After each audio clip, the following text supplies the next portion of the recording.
Execration's turn to pick.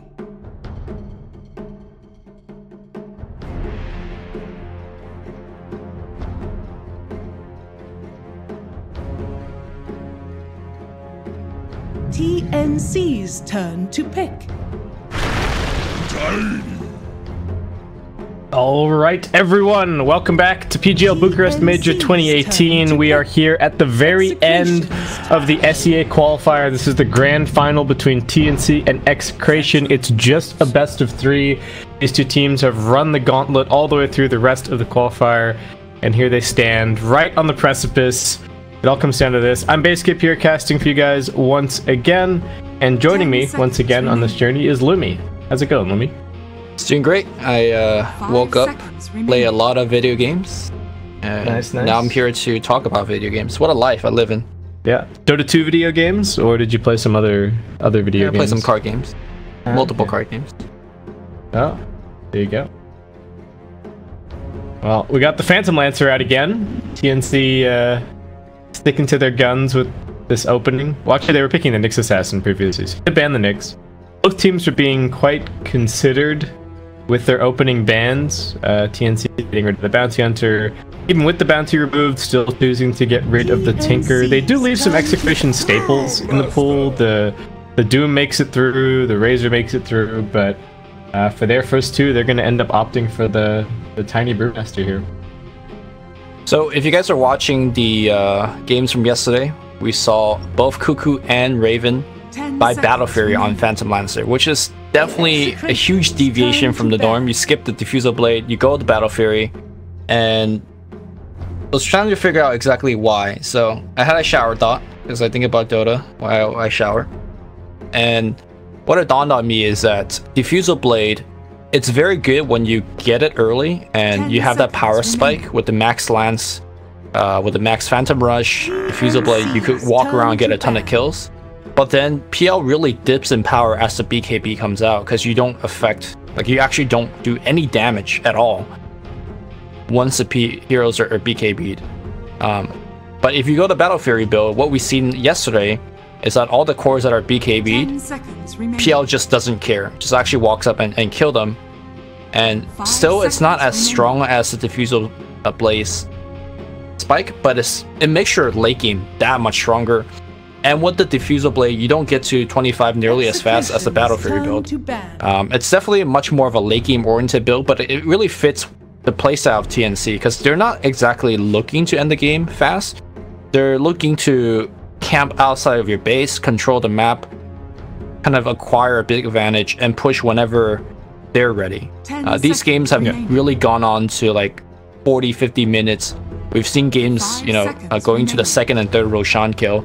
So I think it really fits the pacing of the game with the Battle Fury build. Yeah, I like that playstyle as well a lot from TNC to kind of build on that point, because we have seen a reasonable number of games in this SEA qualifier that have gone, the team that actually takes the first lane of Rax ends up being the team that loses the game because they just stall out at that point.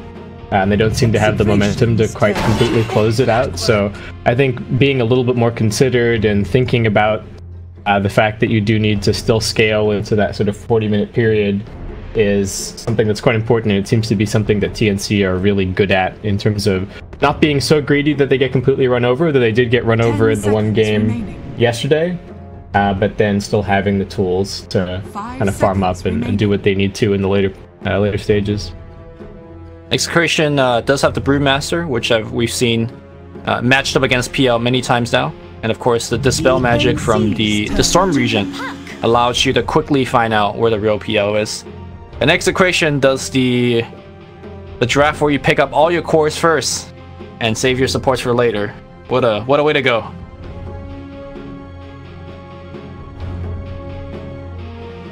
Seconds remaining. 5 seconds remaining.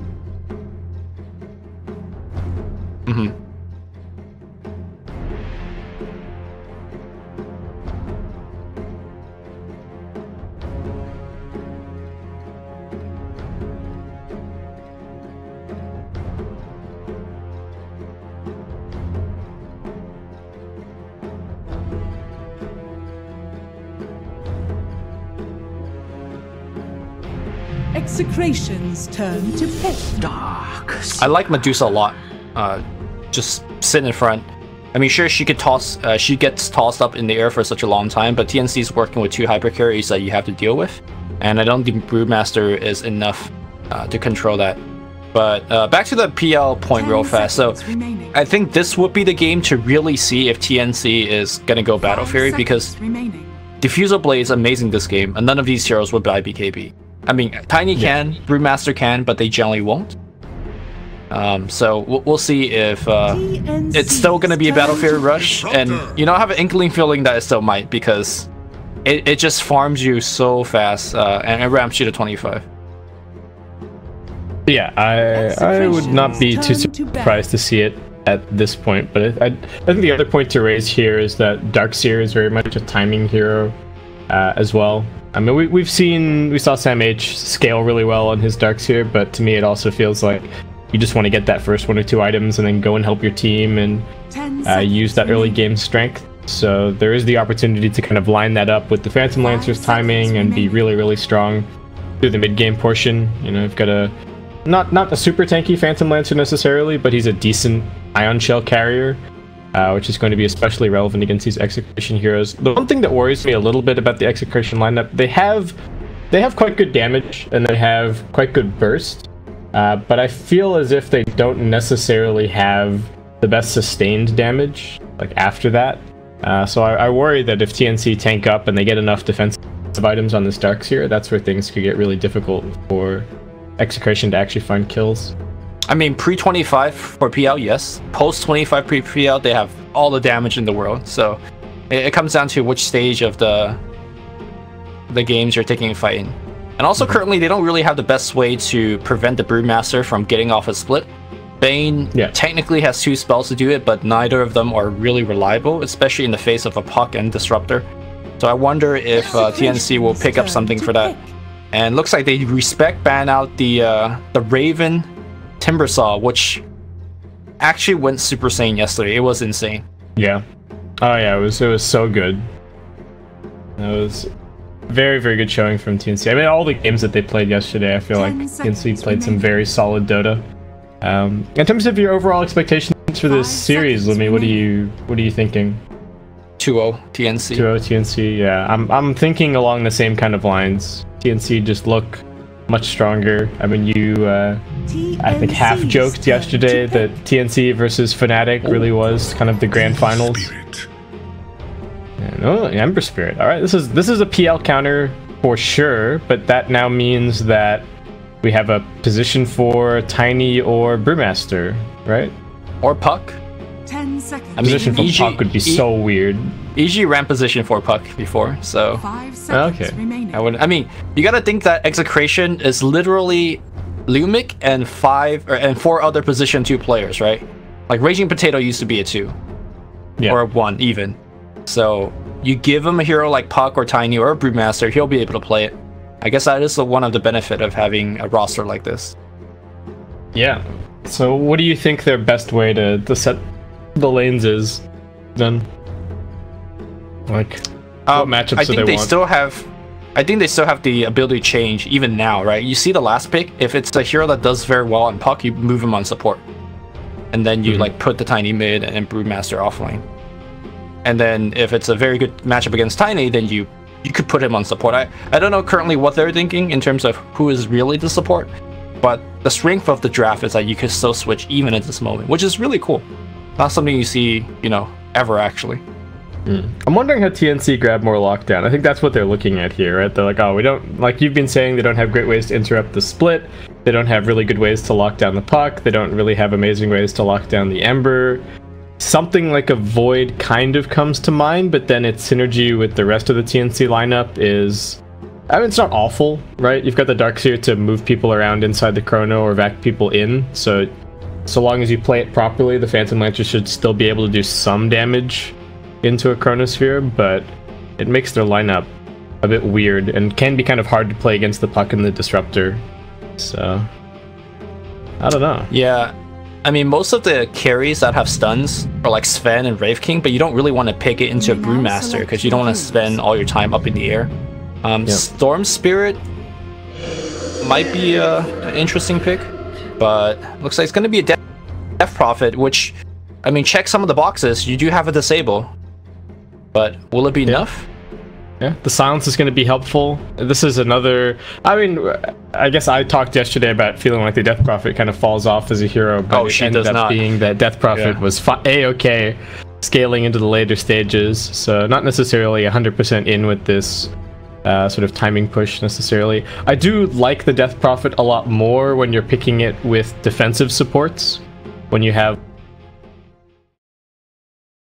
the Death Prophet play however she wants in fights, and then still have that little bit of extra survivability to back her up. I mean, the Bane is kind of a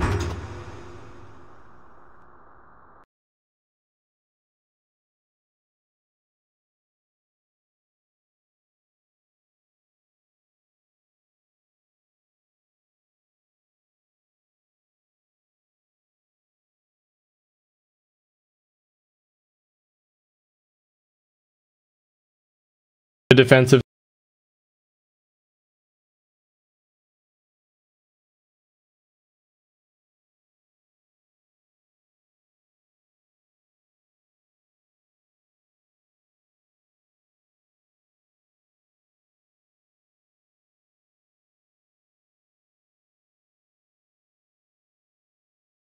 Death Prophet. So we got Tim's on the clockwork.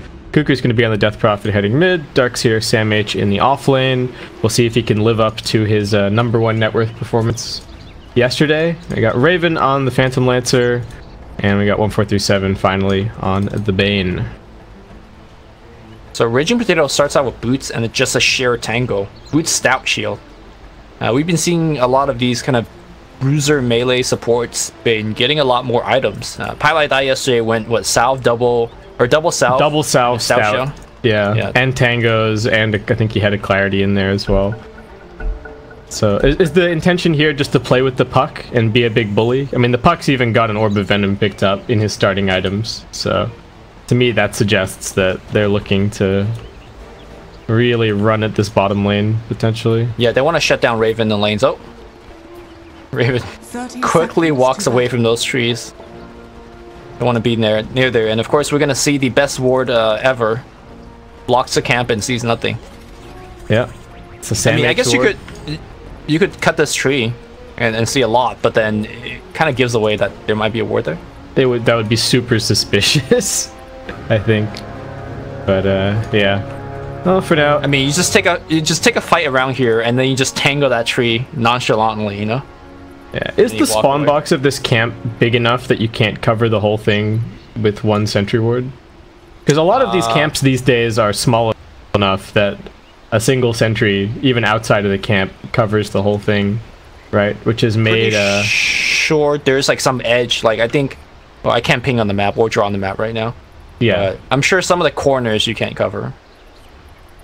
Yeah. I actually haven't sat down and tested yet, so I'm not sure. This is something that I should know, but I don't know for the specific camp. Oh yeah, what's gonna happen down bottom here? Execration. Do you think they try and steal the wave, or do you think they just try and run right at Raven at level 1? I don't think you need to steal the Rave, because Raven by himself won't be able to do anything against the Brewmaster.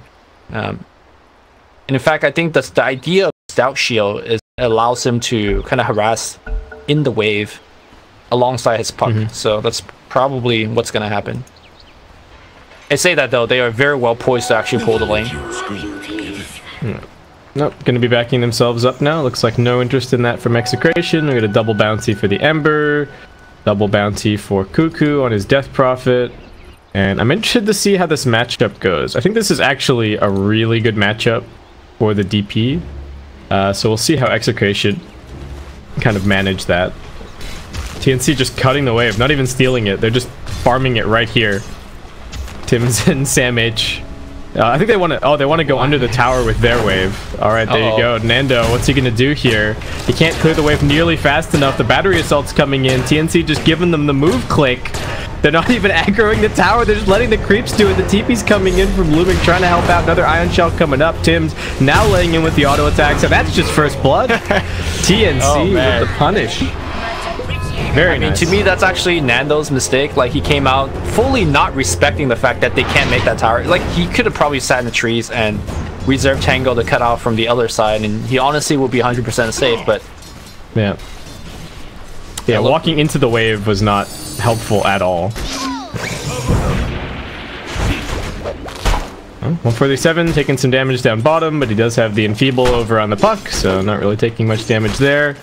Raven actually finding some pretty decent CS, and the wave is pushing forward, so a little bit of space. Unfortunately for 147, his pull camp has been blocked, so he's not going to be able to reset the lane position too well, and we'll just have to keep on fighting this one out, it looks like. Yeah, so the presence of the Brewmaster on the bottom lane forces the Bane to go there.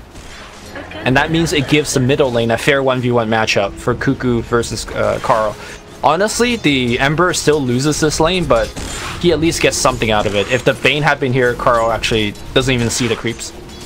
Did he get the Sleight of Fist level 1 to dodge? Cancel a south? No, maybe a cancel south. like a south. Probably. No, he did. I saw it. They did? Oh, okay. Yeah.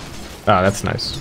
Well, he's taking a bunch of damage now, but and there's a regen. Oh my god, there's a regen rune for Cuckoo. He didn't even use that much mana before he found it. But... Nope. All right. There you go. Sleight of Fist cancels it again. The value. He's not really approaching the wave though. That's a bit problematic. The wave is pushing in quite a bit. Nando gets the avalanche off, preventing Tim's from getting in, but there's the surge. There's also a cog available. Tim's just going in with the battery assault for the time being. Nando does not actually have a toss. Tim's pops down the cogs, does not get Nando inside of it. A little bit of a turnaround as Lumic comes over. They're gonna harass Tim's a bit, but I don't know if they actually get this kill. There's an avalanche. He does have the tree grab, in fact. They might bring him down. He's got the boots. They can't lob the tree at him. The range creep's getting in the way. And he will be able to escape. Oh, and middle. Ball at mid. Cuckoo is in between the tier 1 and the tier 2. Almost finishing off Carl. That last auto attack, not quite enough. He's baiting him a little bit with these wand charges, in fact. So, Ember Spirit is a hero that we haven't seen lately. And there's a couple of reasons why, as Carl, who pops that magic wand and survives the nuke. The lack of PMS makes melee mid much harder to come by. You pretty much have to be like Dragon Knight or Tiny to actually stand mid against some of the range heroes, because you eat so much harass. Is Tiny even a melee hero? No, actually Tiny is like lane. a 400 range hero. Yeah. And then also, obviously they change, you know, they nerf Battle Fury quite a bit. And they nerf some of the magic build of Ember quite a bit as well, so Ember's hero is just not really good right now. Yeah, it's just been hurting. But this is potentially one of Ember's best matchups against the PL. You go for the physical build, which it does seem like he's going for, just based on the Aquila that he's got queued up at the moment. So likely looking at the Battle Fury. They just take some time to come online, but I suppose that's where the Brewmaster and the Puck are really supposed to come in. They're going to be the big playmakers. And it's not like Ember going for... It doesn't matter really what build you go for. You can still make an impact, right? Your spells are just so good for ganking in the early stages. I think the spell build lets you make an earlier impact, and the spell builds are generally the best way to recover when you have a start like this. Because honestly, it doesn't matter that he's doing very poorly. It might matter now as Tim's comes around. Yeah, and I got him slowed down. A couple of auto attacks. All they needed to do is drive him back towards Cuckoo. I don't think they even really needed any damage from Tim's there. Yep.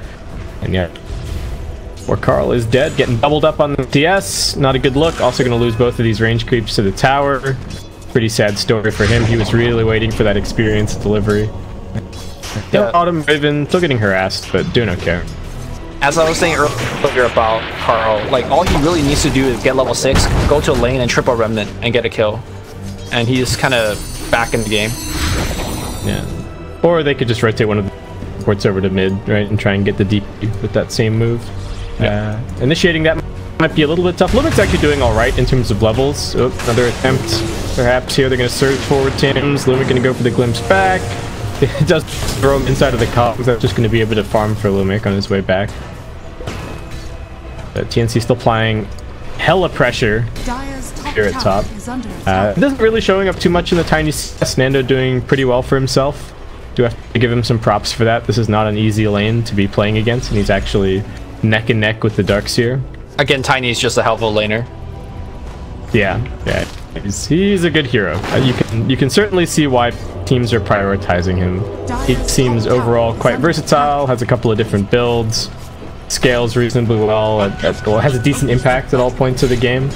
I feel like the new incarnation of Tiny does maybe scale off a little bit compared to some older, like the older version with the old Ags, but still not too shabby. He just comes online that much quicker. Like, you don't need to get the Ags. You could always have the option to buy Blink Dagger and play for your team. Whereas the old Tiny, you have to make the hard decision. Okay, do I buy Ags and play for myself, or do I buy Blink? And by the time you make that decision, the game could just, you know, change very rapidly. Surging Tim's forward, Nando, nice Avatos combo back and keep Tim's at bay, but Sam H still closing in on him. They were saving the battery assault. They knew that toss combo was going to happen, and now they bring in Cuckoo. The toss goes out, but Nando, I think he's still dead. Can they finish him off? A little bit more damage. They definitely needed that rotation from the DP, I think, to find that kill, but worked out pretty nicely. So by comparison, if you look at both teams off lane, the Execration, Panda, and Puck hasn't really done anything. I mean, sure, the PL isn't farming well, that's for sure. If you even compare to the CS of the Tiny versus PL, the PL is actually very far behind, despite the fact that Tiny has been the one that's dying. That's mostly thanks to the Drunken Haze, but Raven will be able to catch back up, and looks like we are not going to see the max Phantom Rush build, which I still don't really get the idea of. TNC is going to Galaxy Battle, right? I'm gonna have to ask them. Yeah, they are. Yeah, that's true. We can ask them about it. I guess the idea is that it is actually a decent farming spell, right? Moving from camp to camp pretty quickly with a 4-second cooldown and the bonus Agi actually speeds up your farm rate if you go for the Battle Fury build. Raging Potato under the tower, now tanking some shots, is still pretty tanky. Tim's only level 4. Can they slow him down? I don't know if the Spirit Lance is going to be enough, but Tim's wants to try for it. It is going to take him a second to activate the battery assault, and that might be all the window that Raging Potato needs. Nope. Actually, now with another Spirit Lance slow coming through, Tim's just going to cut him off. He does manage to grab the bouncer room, but looks like Raging Potato 100% dead.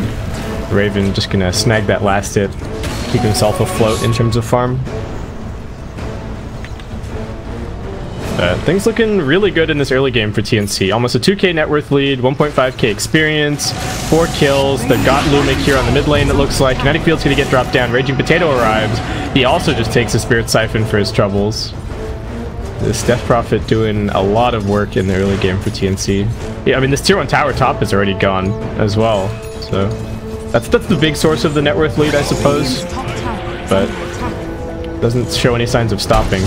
That and the fact that Sam H was able to farm both the lane and the jungle camp very efficiently. I mean, you see, they're either double iron shelling the creeps in lane, or they're doing it to the jungle.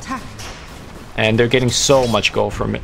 Oh my god, Raging Potato just getting chased all the way away from his tier 1 tower by Cuckoo. Looks like they might... Oh, okay. I was about to say they might not even need the Exorcism to get this one, but Cuckoo just gonna pop it, does get glimpsed back in. He's a little bit low on life, doesn't need to be careful about tanking any tower shots.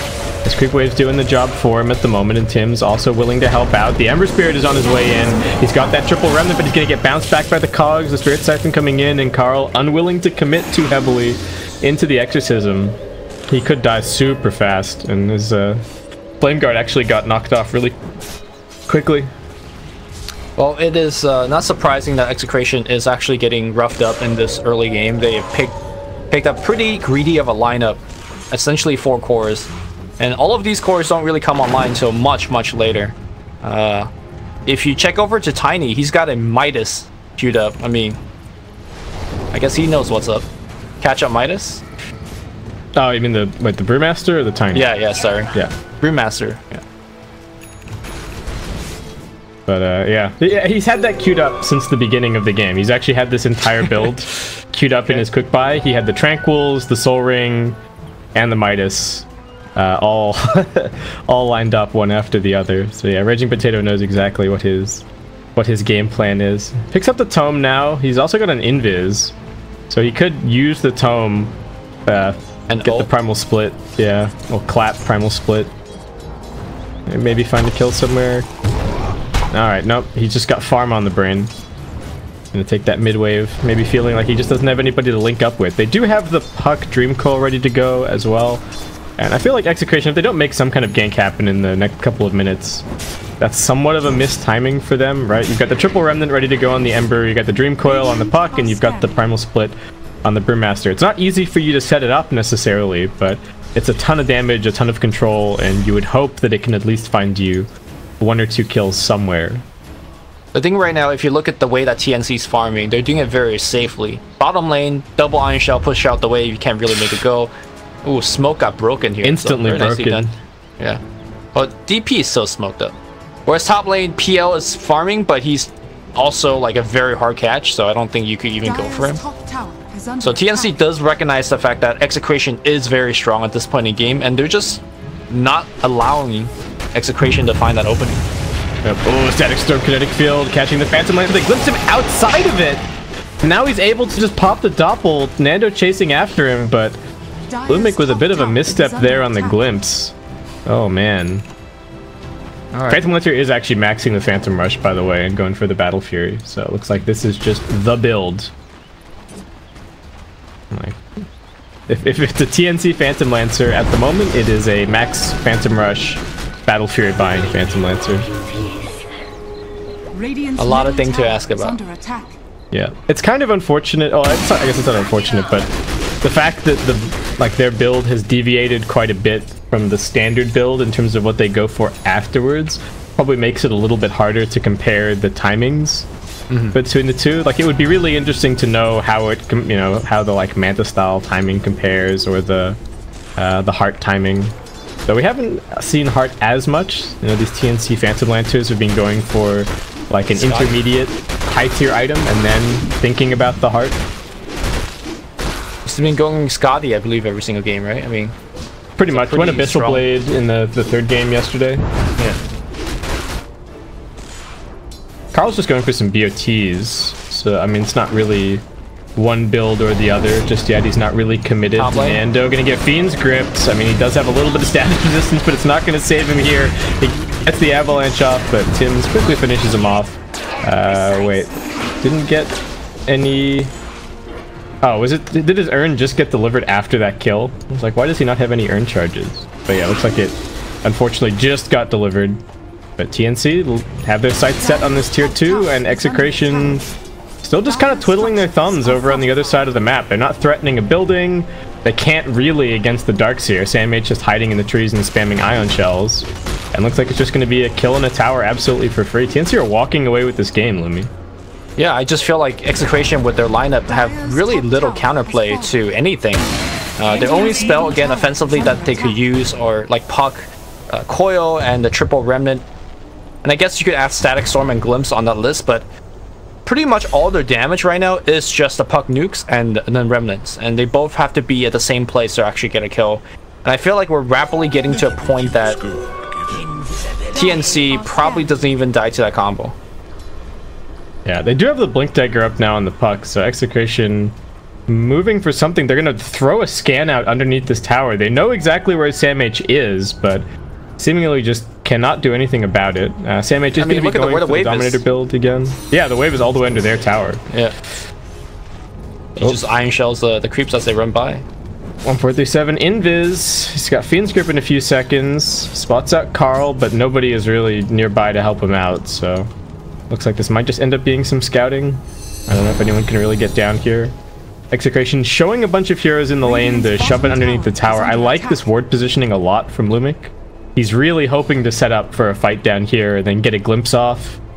Turn it into a 4v5. Maybe that's how Execration can win a fight in this situation, because it is going to be tough. If the Death Prophet gets her ultimate off and is able to run in, I don't know what they do at that point. Cuckoo's already level 13. He's got himself a Yules. He won his lane. They knew the matchup. They knew exactly what they were putting him up against, and he's gone and one top, claimed a bunch of these towers, and really set his team up for success. Well, Puck has just decided to cut the wave since he actually can't. I mean, both teams are cutting wave, and now Darkseer is going to send a creep forward and cut it with his own creep.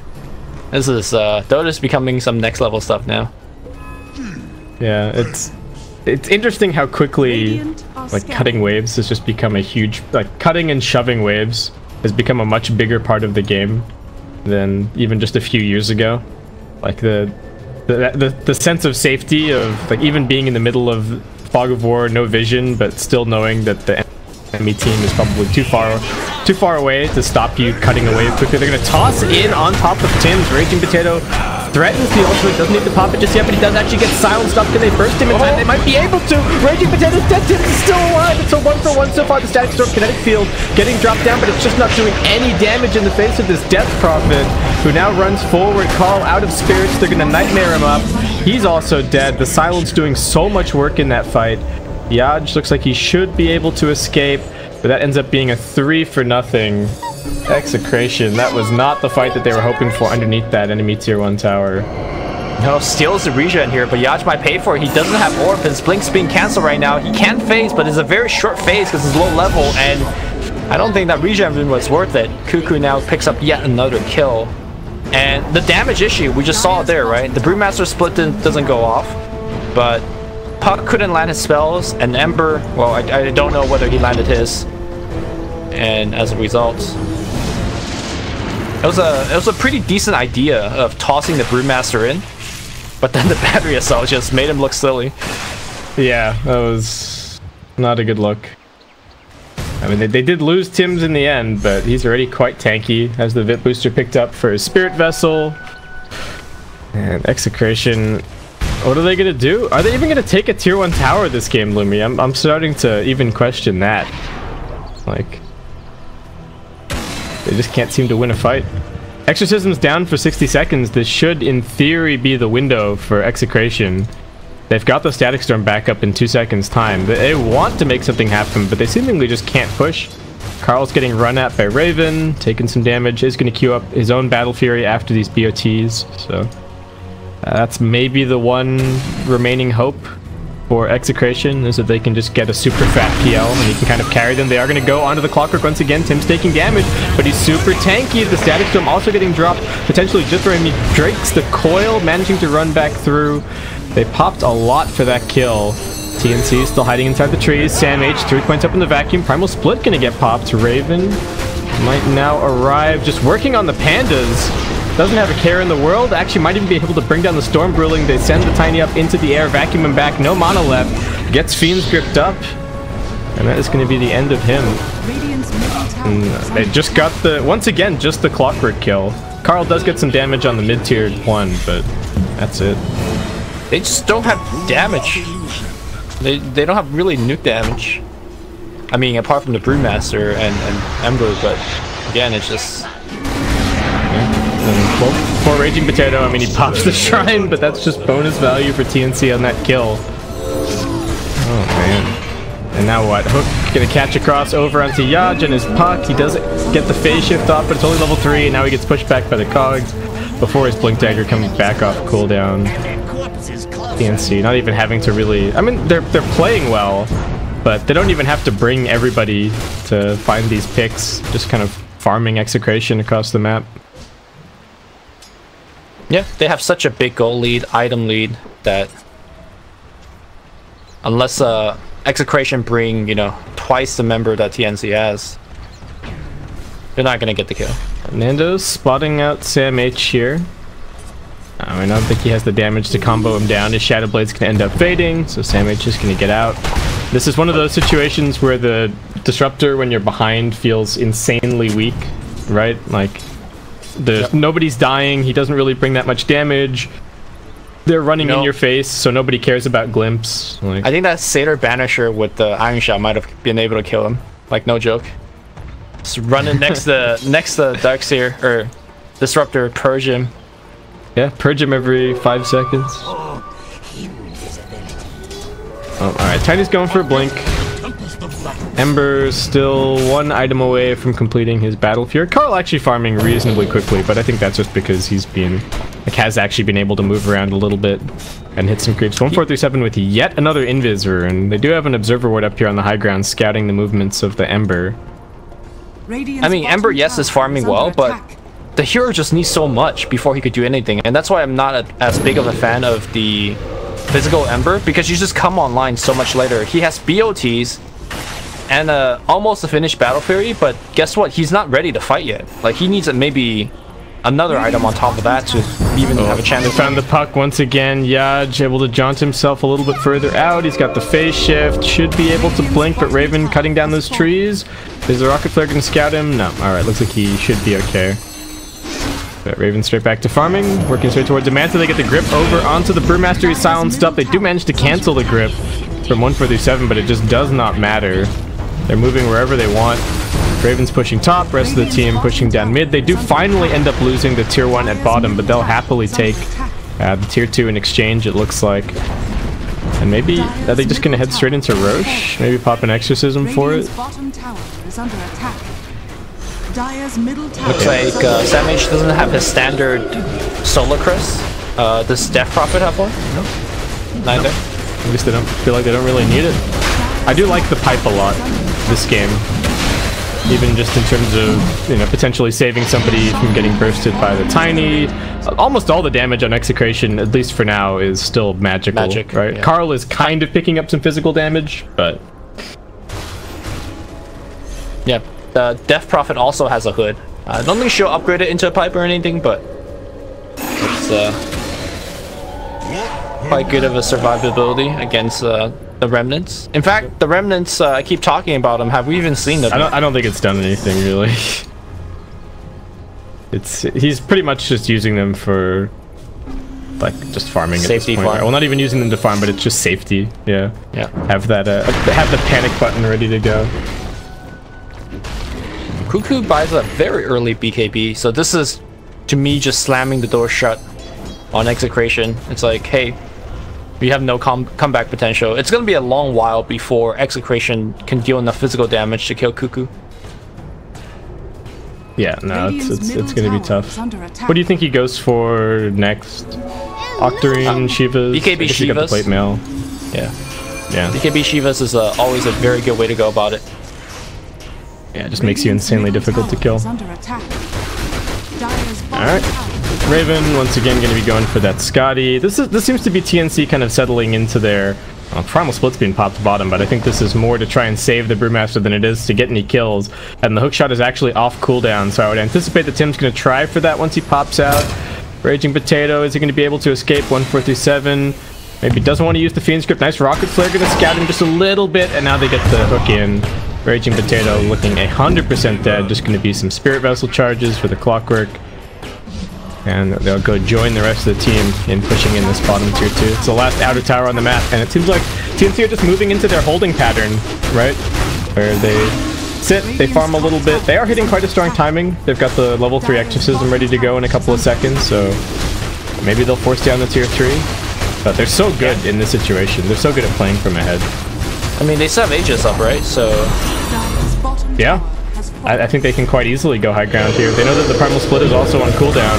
Cuckoo getting comboed, gets tossed out of the Static Storm. It's actually going to just prevent the rest of the team from coming over, but Cuckoo pops the BKB and just runs in. He's going through everybody. They cancel the TP out on the Tiny. He's going to be finished off. Execration trying for a cute play, isolating the Death Prophet from her team, but it just does absolutely nothing.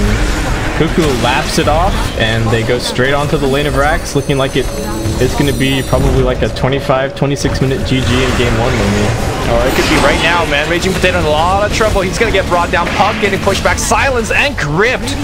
They're touching him every other way. TNC will get the tier 3. Exorcism has ended, but they could just right-click it down.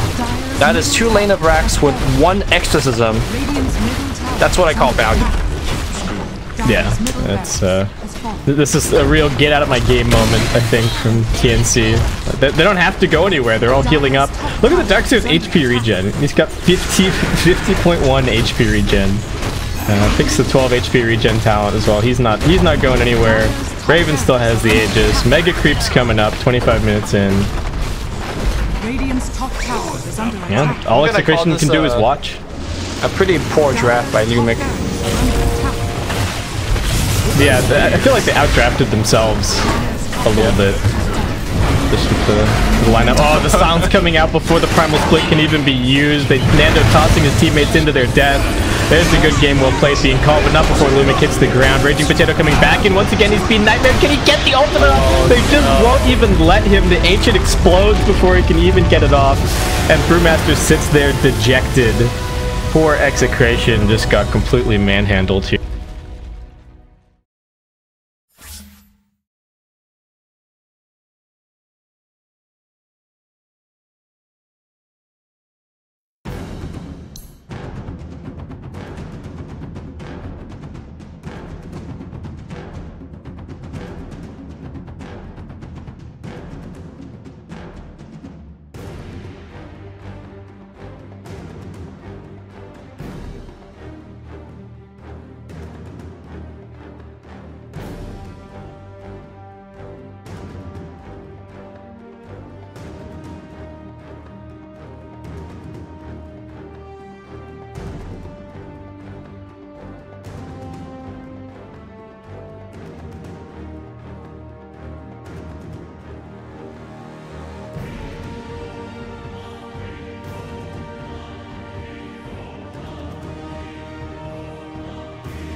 TNC's turn to ban.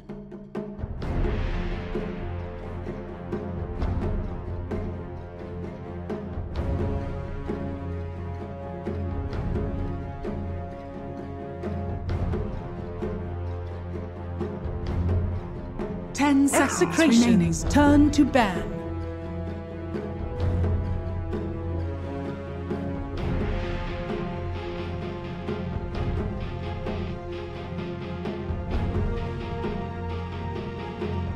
TNC's turn to ban. Execration's turn to ban.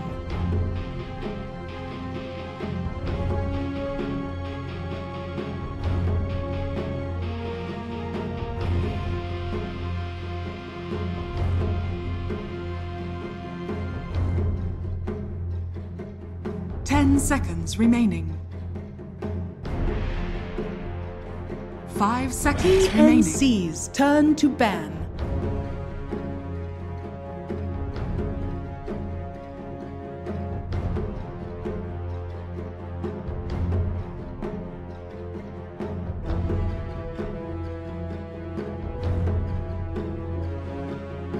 Seconds remaining.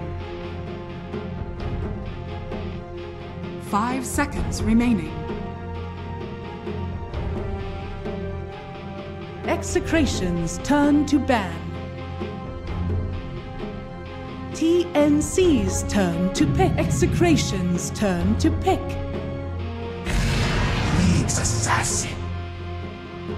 All right, everyone, welcome back. Bucharest Major 2018 SCA Qualifier Grand Finals, game number 2. It's TNC versus Execration, and as we load in, we're going to find TNC at a comfortable one-game lead, one step away from heading to the Bucharest Major a little bit later this year. I'm Baseskip, great to be back casting for you guys once again, and joining me once again is Lumi. Lumi, how's it going? I am doing great. We had a pretty long pause, but now we are...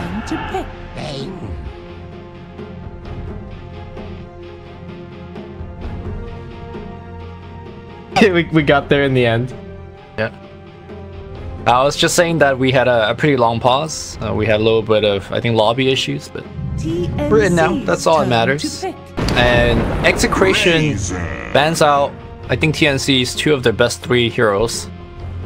We got the... well, 2 of their best heroes, not best 3, but you get the Shadow Fiend and the PL being banned, but then they just phase 1 Terrorblade instead, you know? One illusion hero gone, another substitutes in. Sure. Why not? It seems like TNC know exactly what their plan is going into this series. I'm interested that they've just continued to ban out the Tinker and the Bounty Hunter. This time around they get rid of the Tiny, but not at all worried about the Doom, not at all worried about the Razor, it seems. I think the Terrorblade is actually quite a good answer to Razor as a hero, right? It's just no way that Razor can really stand there and deal damage from you ever, and you can quite easily buy a Hurricane Pike if you're even remotely worried about that, so... TB certainly very strong. Super high armor as well, so it doesn't really have to care at all about the Eye of the Storm. Also, not only that, Razor's not one of those core heroes. Even when he gets to late game, he never really hits that hard or fast to pressure Terrorblade's life total like some of the other carries would. So you're always pretty much guaranteed to get off a good Thunder. So yeah, I feel like this is a very strong matchup. I'm questioning whether this is a offlane Nyx or a position 4 Nyx. I think pretty much the only time I've ever seen Tims play position 4 Nyx is when they have the Bane. That's a very reliable setup, but we'll see if that's going to be the case. Yeah. There's still plenty of Tim's heroes left in the pool, so they might see what the landscape is looking like heading into the next phase, and then they have the opportunity to get maybe a really sweet position 4 pickup. I would not be at all surprised to see something like the Earth Spirit this game, potentially. I think it's quite good against Bane. You've got long distance ways to be able to cancel a Fiend's Grip without really having to put yourself in harm's way, which is always going to be nice to have. But Batrider is the ban, so Execration do at least respect the mix-up potential of the Nyx Assassin, right? That it can be heading to position 3 or position 4. That's a little weird though, because you have the Nyx already. Oh no, that makes sense, because Execration is the person that banned the Batrider. Yeah, I was gonna say you have the Nyx, so you're not really worried about a bat pick. But yeah. Yeah, I mean, TNC could have quite easily picked it, and I think it's a hero that's really annoying for Razor to play against. Sure. Right? You're very much about sustaining and kind of having your team around you, and then you just get dragged away and bursted down by Terrorblade. Even in laning stage, you know, when Batrider runs at you, like some people think, oh, I could just link him up and stand my ground and fight him.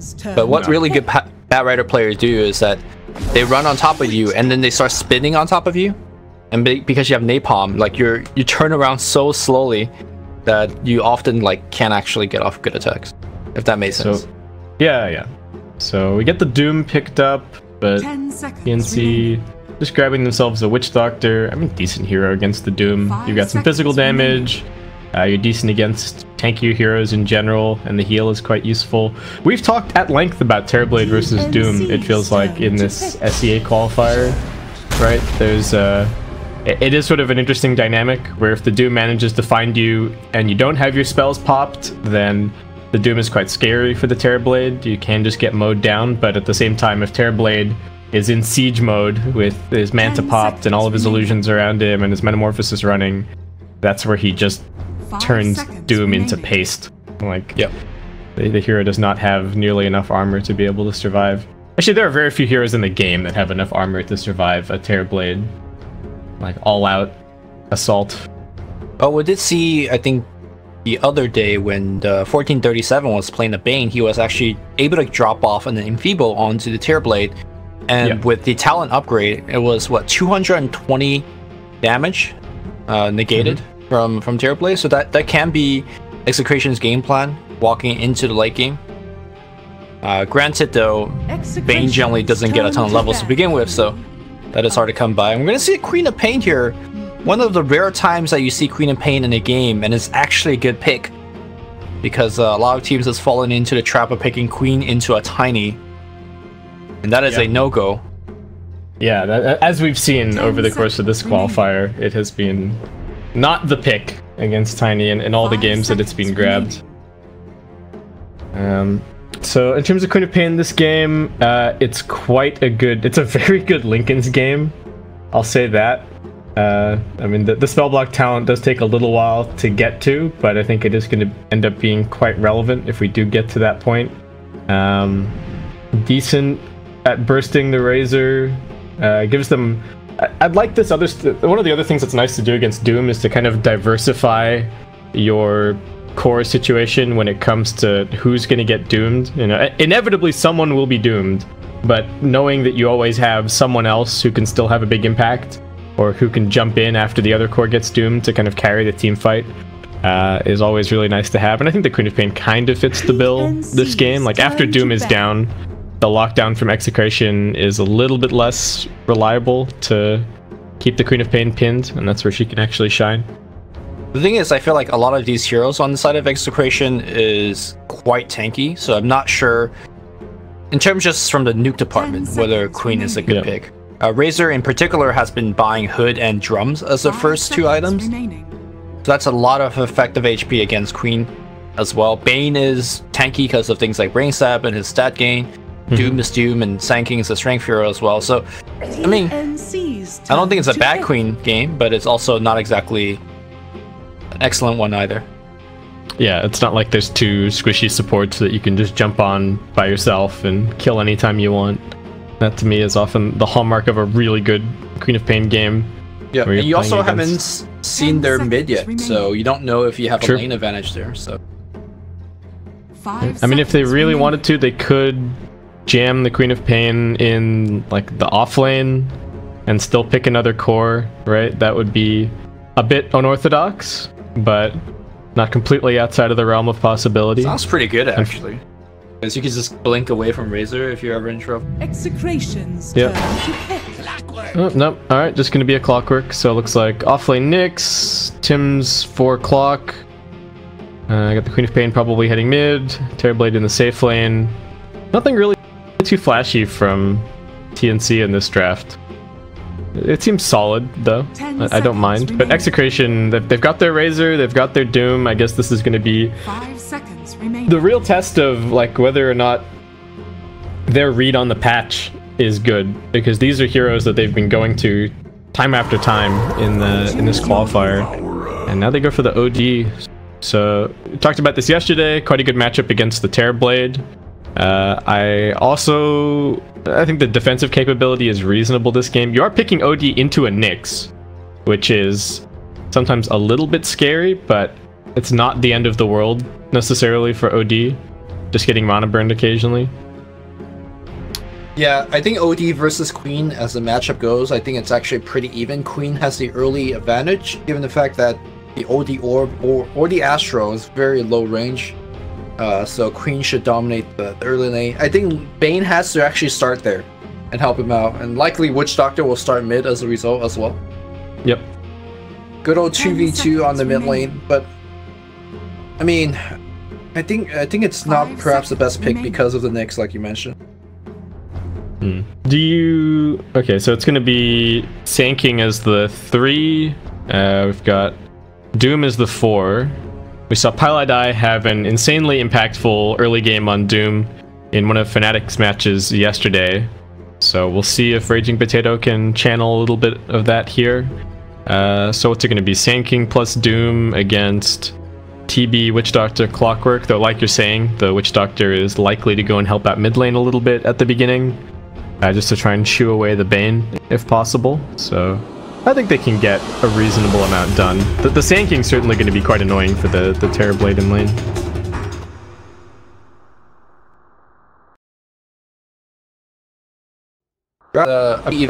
I like the tempo game that TNC could play, because if you look at it, pretty much every one of these heroes except Terrorblade comes online relatively quickly.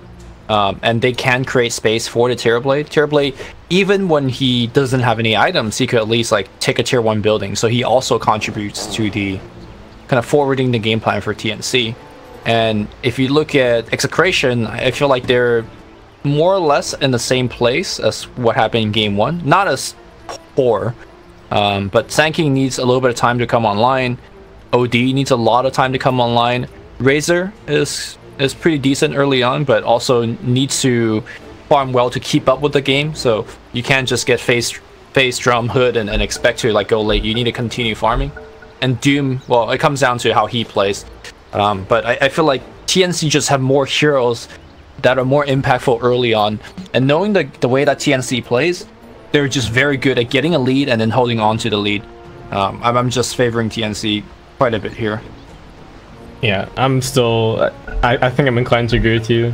I think the draft situation, kind of even overall, and TNC having cast quite a bit of them this tournament just seems to be, in my reckoning, the stronger team of the two. So I get another quick pause and we're going to get underway. We will have Raging Potato going for that same kind of starting build that we saw in the previous game on the Brewmaster with the boots and the stout. So we'll see if it's a little bit more successful this time around in actually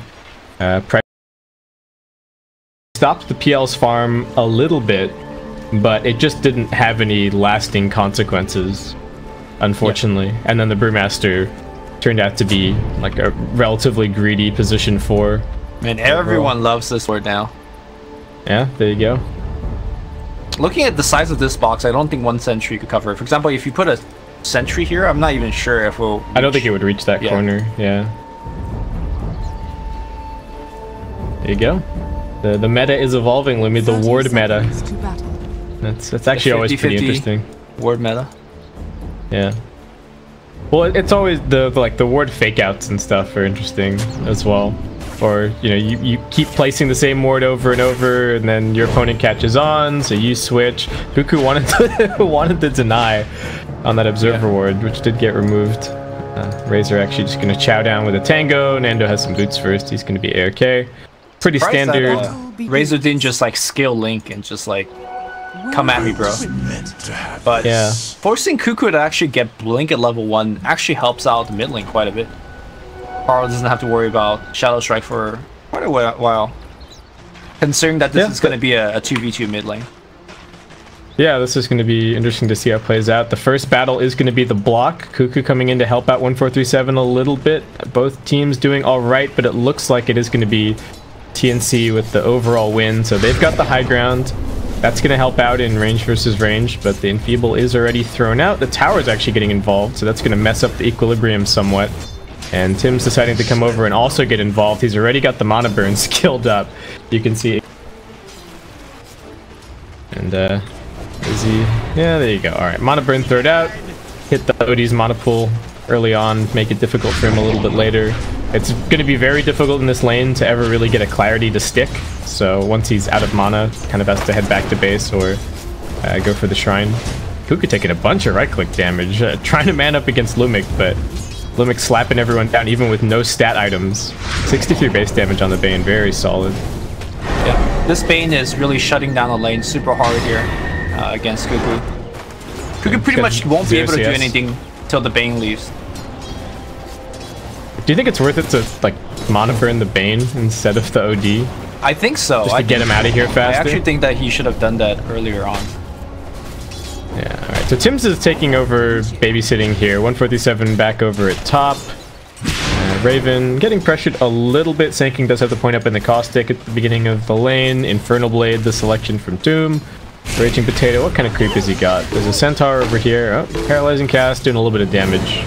That's about it. Cuckoo on the mid lane wants this kill on Carl, but actually just going in too deep and tanks some tower shots. Lumik auto-attacking the whole time. That's going to be the end of that. Looks like... Did Carl pop a salve and then have it be cancelled? He's still alive on like 90 HP. Oh, Cuckoo still wants him. He's back for round 2. Lumik might just deny him if he needs it, but I'm not even sure if he does. Spiked Carapace! Well, there's only a tiny bit of damage. And that wand... Tango going. Yeah, he's got the tango and the wand. And oh my god, no! Alright. Cuckoo's on his case. Not gonna let him have that regen rune. Oof. How does Dire even see that there's a regen rune bottom? They don't have a... I guess... Yeah, I don't know. Alright, action up top. 1437 actually dropping pretty low. Makes it back to the trees. Has that tango running. He'll be okay. Raven popped the meta, looks like quite early in the lane. Maybe even on the very first wave. So it doesn't have that up for another 30 seconds. Cuckoo, alright, finally gonna grab his second CS of the lane. Now that the Bane has finally been sent back. Sandmage actually playing the Clockwork this game, so not an amazing matchup against the Razor, but doing pretty well in terms of CS actually. 10 and 6, just in the straight up 1v1. It's not a terrible matchup either, because oftentimes if you could get Razor isolated from the creep wave, you could just walk in with Battery Assault, and he doesn't really have a way to counterplay like that. Oh man, Raging Potato's dead. Metamorphosis came back up, and he was just in way too deep. Paralyzing Cast. Yaj actually also in some trouble. Does have 2 points up in the Burst Strike, but Tim's Mana burns him, and Raven finds a double. Well, so much for this lane that was supposed to pressure the Terrorblade. I mean, they impacted his CS a little bit, but feeding him a double kill is certainly not going to help. And by getting so many kills up this top lane, now TNC will drag the Execration support to the top lane, thus freeing up the other lane as well. Pretty impactful 2 kills. Yeah, Lumik's not helping mid anymore. Both mid laners have garbage CS at the moment. 8 and 3 versus 6 and 7. Carl looks like managing to actually dodge a Shadow Strike there with the Imprison. 1, 4, 3, 7. Trying to interfere with this bounty rune being grabbed. Tim's actually able to go and grab the Radiant bounty. Meanwhile, Sandmage dropping quite low at bottom. Does have his Tranquil Boots to heal him back up. And gonna go on a little bounty rune excursion while he waits. Imprisonment on the mid lane. Tim's is here, as is Lumik. Cuckoo should just be able to blink on out. He's fine. And in terms of an early game lead, very slight advantage to Execration. The Paralyzing Cask is bouncing back to Raging Potato. He's taking damage. The Maledict helping to bring him low, but it's only 1 point, so it won't be enough for a kill. Radiant are scanning. Oh, what do we got? Radiant scan down bottom. And suspicious of the Clockwork being down here. Not quite level 5 just yet. I don't know if 2 points in the Battery Assault would be enough to find the kill. I guess the Razor isn't actually that tanky. 920 health. Yeah, but I think it will be, because the Sandmage has boots upgraded and a Windlace, and then Razor's operating with brown boots.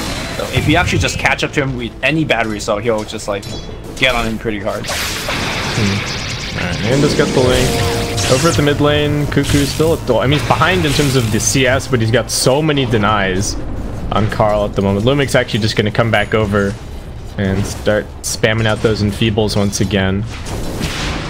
Very strange to see the 2 mid laners in like the middle of the CS pack. That's not the normal situation. I think Queen of Pain catches up a little bit faster. A little bit. I think it depends on the ganks. Tim's in a little bit of trouble, actually. Does have the spiked Carapace, and he's got this Shrine. They managed to force that out, so that's a little bit annoying for either the Terrorblade or the Queen of Pain. Not going to have that in reserve. Cuckoo trading hits with Carl. He's actually getting a couple of procs here. 10 wand charges on him, only 2 on Cuckoo. He turns around, throws in another auto attack. Cuckoo just doesn't have any mana left in the tank to make any surprising play. Does have a Fairy Fire up his sleeve, but... what else has we got going on? Lumik, they're looking for him. Couldn't catch him with the Maledict. There's a Mana Burn. He finds himself an Invis Rune, and away he will walk. Actually, just going to keep an eye on Tim's at the moment. See what the support's opt to do. Maybe try and cancel one of these Clarities if he's being a super nuisance. More damage on Raven, but I think he's going to be fine. There's also a Burst Strike for some harassment. There is a Metamorphosis ready to go. Now the Paralyzing Cast bouncing through Tim's with a follow-up stun. Raging Potato, not nearly enough armor, and that Scorched Earth just works against him. Nice spiked Carapace, keeping him locked down. And this top lane... Yeah, Tim's right now showing very good usage of Spike Carapace. We saw it once mid to actually get the kill on OD. And once again here. Gonna be a pretty good game for Spike Carapace. There's a lot of continuous DOT damage. Tim's looks like he's gonna get that ward even scouted out here. They don't actually see him. That's the biggest juke I've ever seen. Alright. It was almost a kill on OD, right? The spiked Carapace. Yeah, he actually survived. Oh, right, okay. Yeah. But still, it was pretty heads up play. Mid lane still, Cuckoo with the 22 denies. He's got more denies than he has creeps. Like, what's going on? Yeah, oh man, Sandmage with the hook, coming in from behind. Carl does have the Imprison, but that's not going to save him. There's still 3 more heroes wanting his life, and Tim's will be the one to finish it. On the other side, Raven getting run at once again by Raging Potato. Terrorblade, I mean, also, I don't know if it was it worth it to devour that Mud Golem? He had the Satyr at the moment, but now it's gone. Spots Tim's coming up the hill. Looks like he'll be the one to secure this 8-minute bounty rune. And down at bottom, Samh and 1437. Do they have enough damage to kill off Nando? Does Samh have the mana? That's the question. The battery assault getting soaked up a little bit by these creeps. They're actually helping out a lot. Paralyzing cast now bouncing through. Samh going to do his best to keep him off 1437, and the cogs come in at just the right time. Is there going to be enough damage? Cuckoo also looking for the help. Oh, they get the touch onto 1437. I guess he wouldn't have had enough damage to finish off the Razor. Samh did a good job of breaking the link, right? Yeah, there's only like 24 stolen damage. But I think TP top. It's not over. They're inside the trees. They bring down Raven on the Terrorblade. Wasn't able to get the Sunder off. Lumic in perhaps a bit too deep though. And TNC now with the punish. They still had all of their TPs pretty much available for this. Yaj tanking damage. Cuckoo gets in front of him. Still has the Sonic Wave. Shouldn't need to use it. One last Scream of Pain finishes it. And across the map, it's going to end up being a 3-for-1. OD finding a little bit of farm in the interim, but TNC just moving so well in this grand final. I mean, to be fair, their heroes, again, are able to do more at this stage of the game. But good to see that they're using their lineup the way it meant to be and getting a lot of stuff done. Razor had pretty much free farm this game, and you can see that by the CS chart, he is the highest one by far. But unfortunately, it's just a Razor. He's not getting, let's say, a Blink Dagger that's going to impact the fights or anything. He's just going to get drums. He's just going to get Hood. So it's just, I don't know. This is why I feel like Razor is such a non-impact hero. Yeah. TNC with another smoke. Looking for the OD perhaps once again. Or heading down bottom. Nando perhaps a slightly bigger kill. Like you're saying, he is the lead farmer for Execration at the moment. And not a hero that farms particularly quickly. So if they get a couple of back-to-back kills. Samh missing on the hook though. And at the same time, Cuckoo going to be brought down by Yaj. Looks like not even a Doom. Just, I don't know what happened there. I was just too busy watching the Clockwork gank. Maybe they changed something? No, actually, Doom doesn't even have the Satyr. Or it doesn't have the Rock Golem anymore. Alright, they see Nando. Samh throws out the Rocket Flare. Eye of the Storm going to get popped in response. Nando was anticipating the dive, but it's not going to happen. Cuckoo just going to be TPing in towards the mid lane, gets straight up imprisoned. OD also buying some small items this game, is going to be opting for the drum.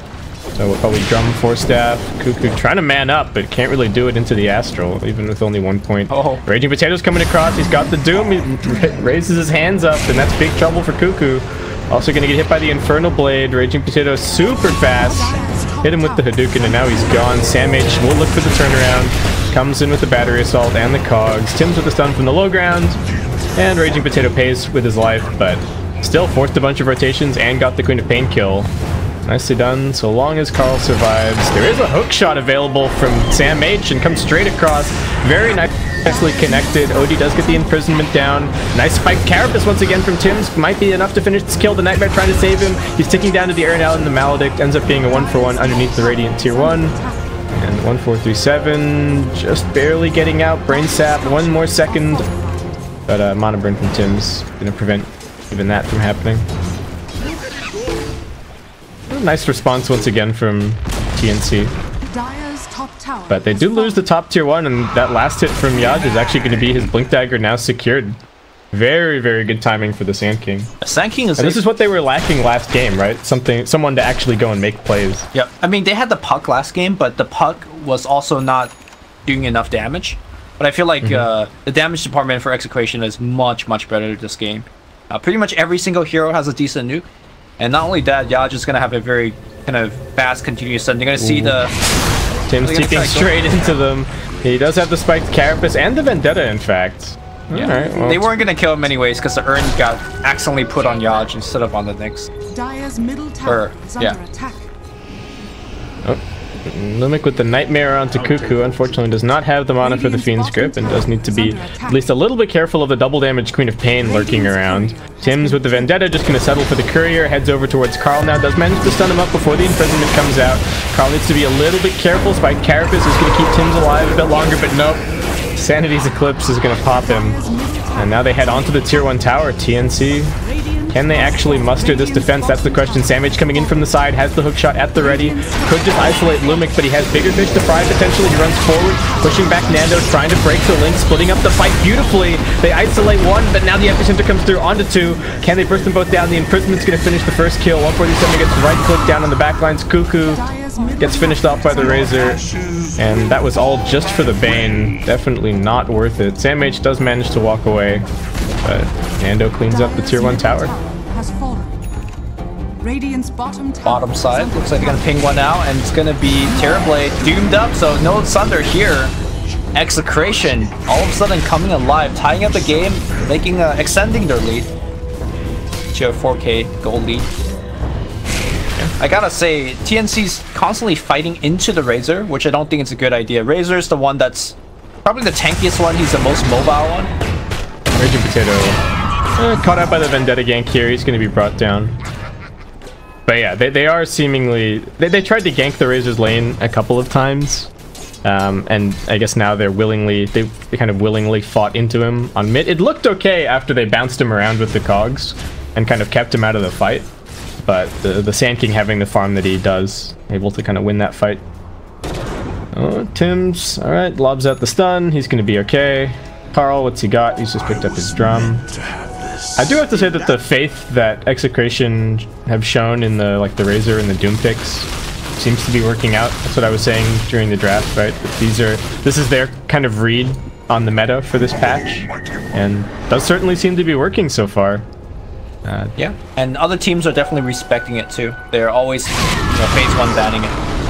Yeah. Cuckoo put some damage onto Raging Potato, but it's actually Raging Potato who drives him back. He's already got the Vitality booster, so 1600 HP on this Doom 14 minutes in. Very, very difficult to bring down. TNC with the deep smoke. They have to keep them away from the shrine, and Nando might actually be able to backstab them. They're looking towards Carl. Nice job with the spiked carapace to lock down the OD, but now the counter initiation comes in with the Sand King.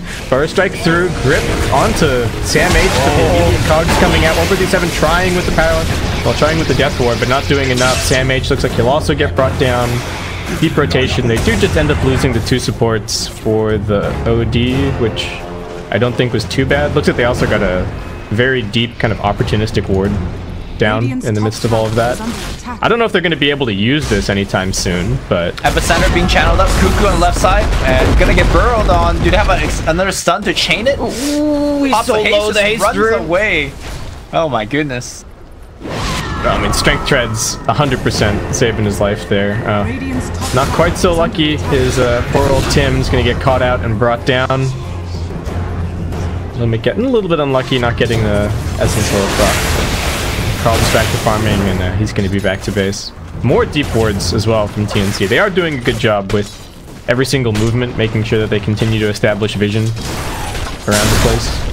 Sure. But the same is kind of true of Execration. They've got some wards that are not too shabby. The TB is doing decently on net worth, but the other cores of TNC, I mean, you have to remember that this is a position 3 clockwork.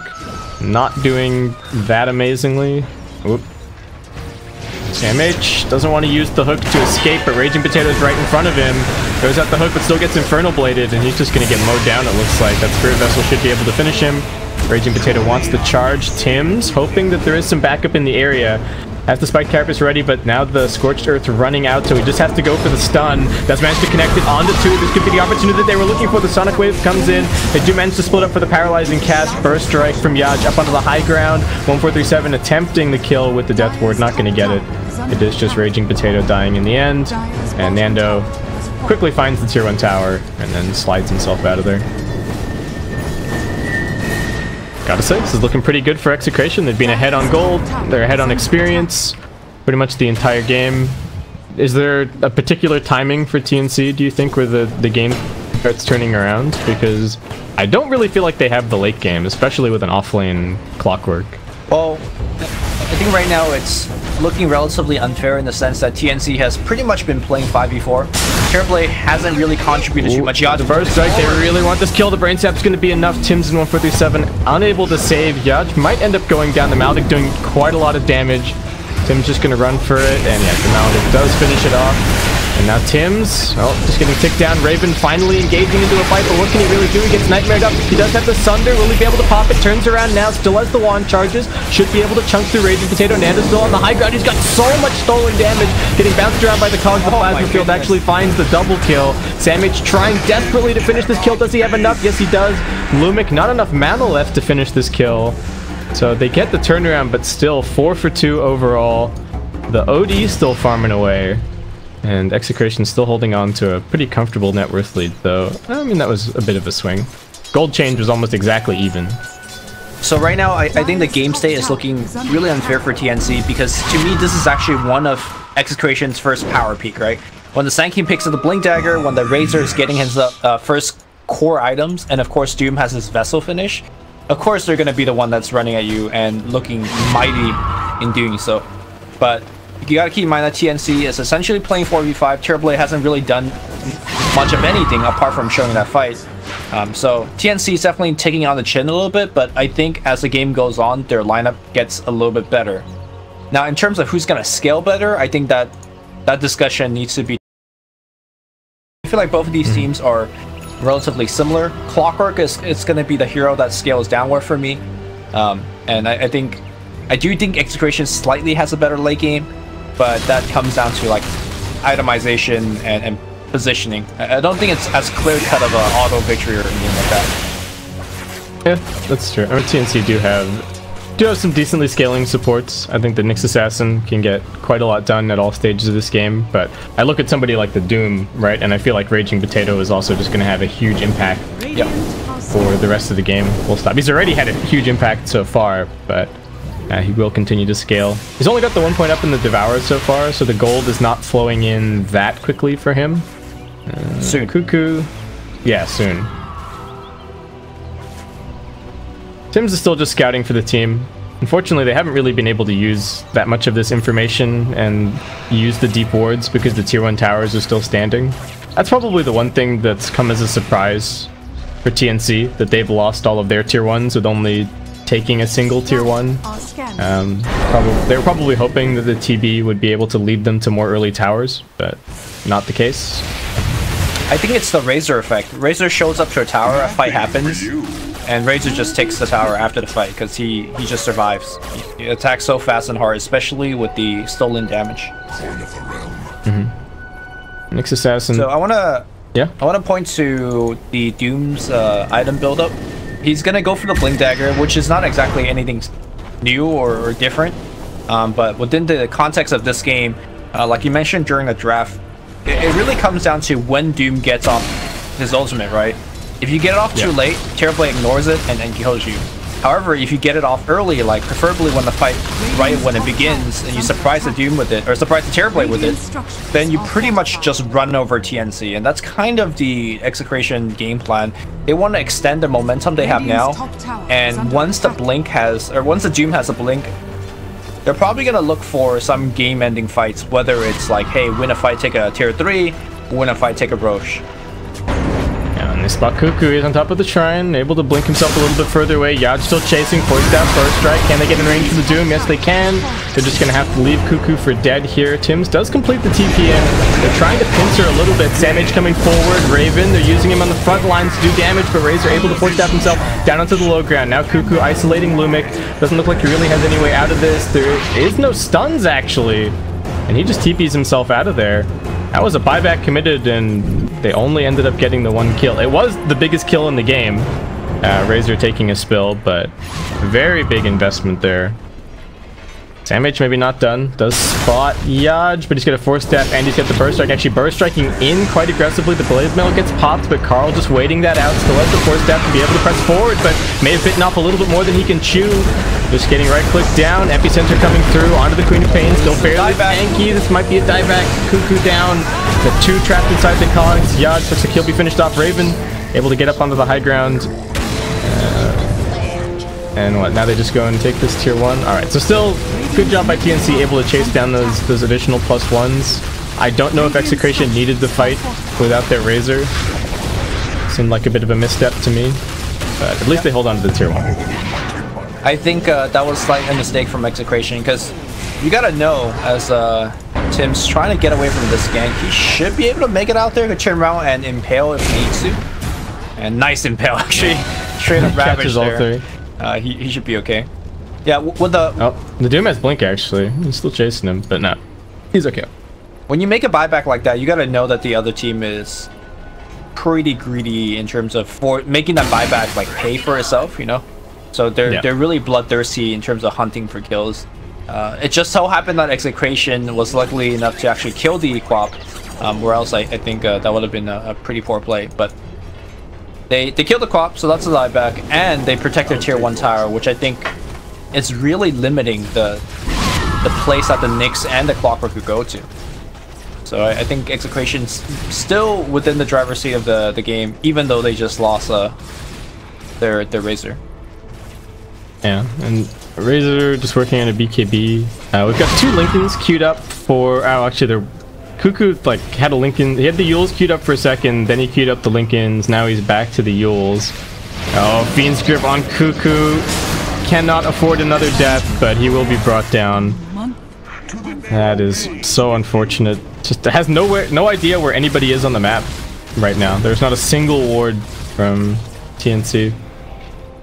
Yeah, for the mid game, Queen's game plan is done. I don't think he actually does anything at this point.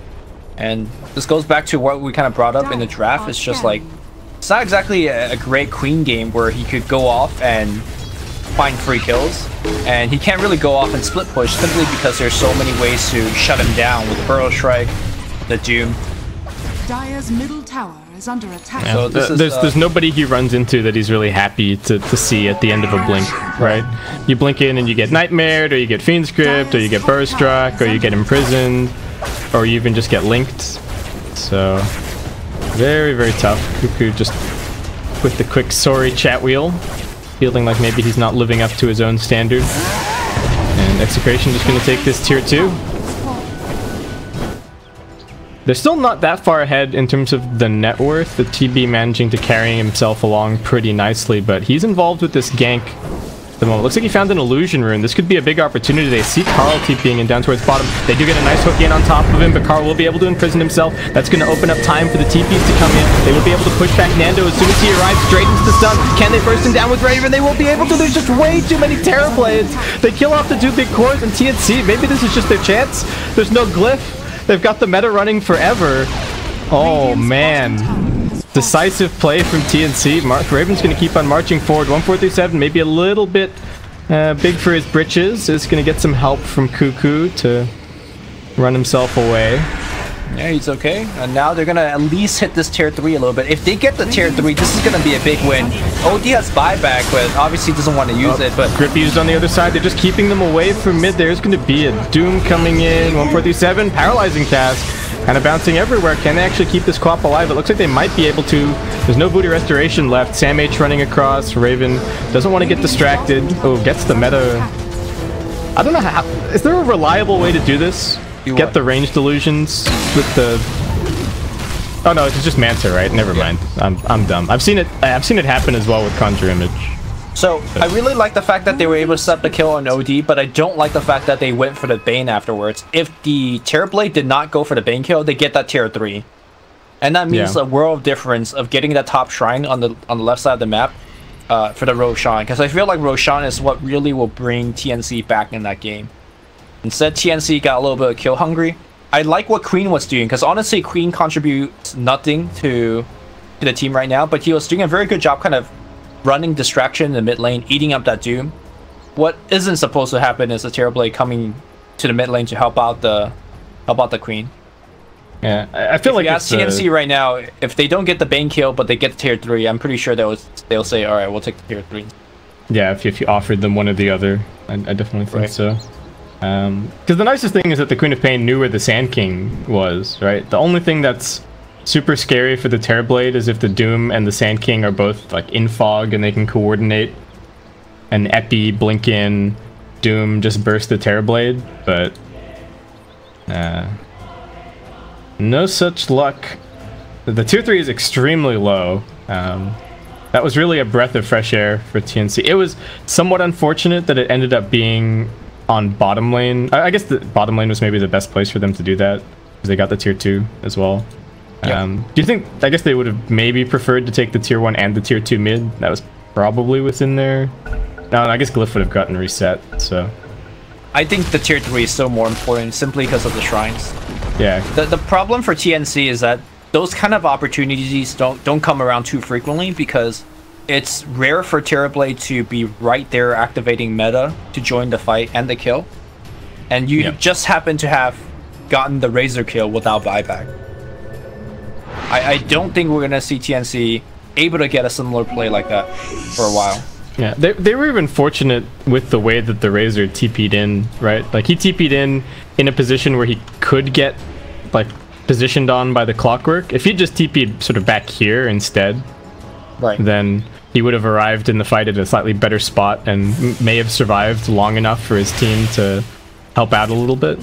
Because he just TP'd right into the middle of a Terrorblade swarm and just died instantly. Tim's, he knows that there's a sentry up on the cliff. Another sentry ward getting popped down. They want him. Lumik doesn't have any sentries left. Nando also coming over. Alright. Tim's juking for dear life. This is very reminiscent of the game that he played yesterday as Bounty Hunter. But the big difference is that this game he actually contributes to the team fights much more with the stuns. Still doing the exact same scouting for the team, but a lot more effective in the actual fights as well. Yep. And Raven with that last push also now has his Lincoln Sphere completed, so he's going to be even more difficult to deal with in the upcoming fights. Looks like damage is the next thing for him. I think that's probably the right call given the state of his other cores, right? He does actually need to get through these Execration heroes pretty quickly, and a few of them are quite tanky. I mean, even the Sand King has 1900 health at this point of the game, so a little bit difficult to bring down. And this net worth disparity is just looking pretty sad. It says 5k difference, but if you look at the way that the heroes are stacked up, Queen of Pain is towards the bottom half. Yeah. Well, look at poor Lumik. He's carrying the burden for his team. No, I think that's fine. Yeah. That's fine. I mean, look at the Doom. The Doom is so far. Yeah, he's huge. He got the Devour bonus gold. He maxed out the Devour in the last couple of minutes. Raging Potato is getting cashed up real quick. He's got his BKB almost completed. This next Devour should do it. Up top, Cuckoo pressuring a little bit. The BKB might be too early and so far unnecessary. I feel like maybe like an armor item would be decent.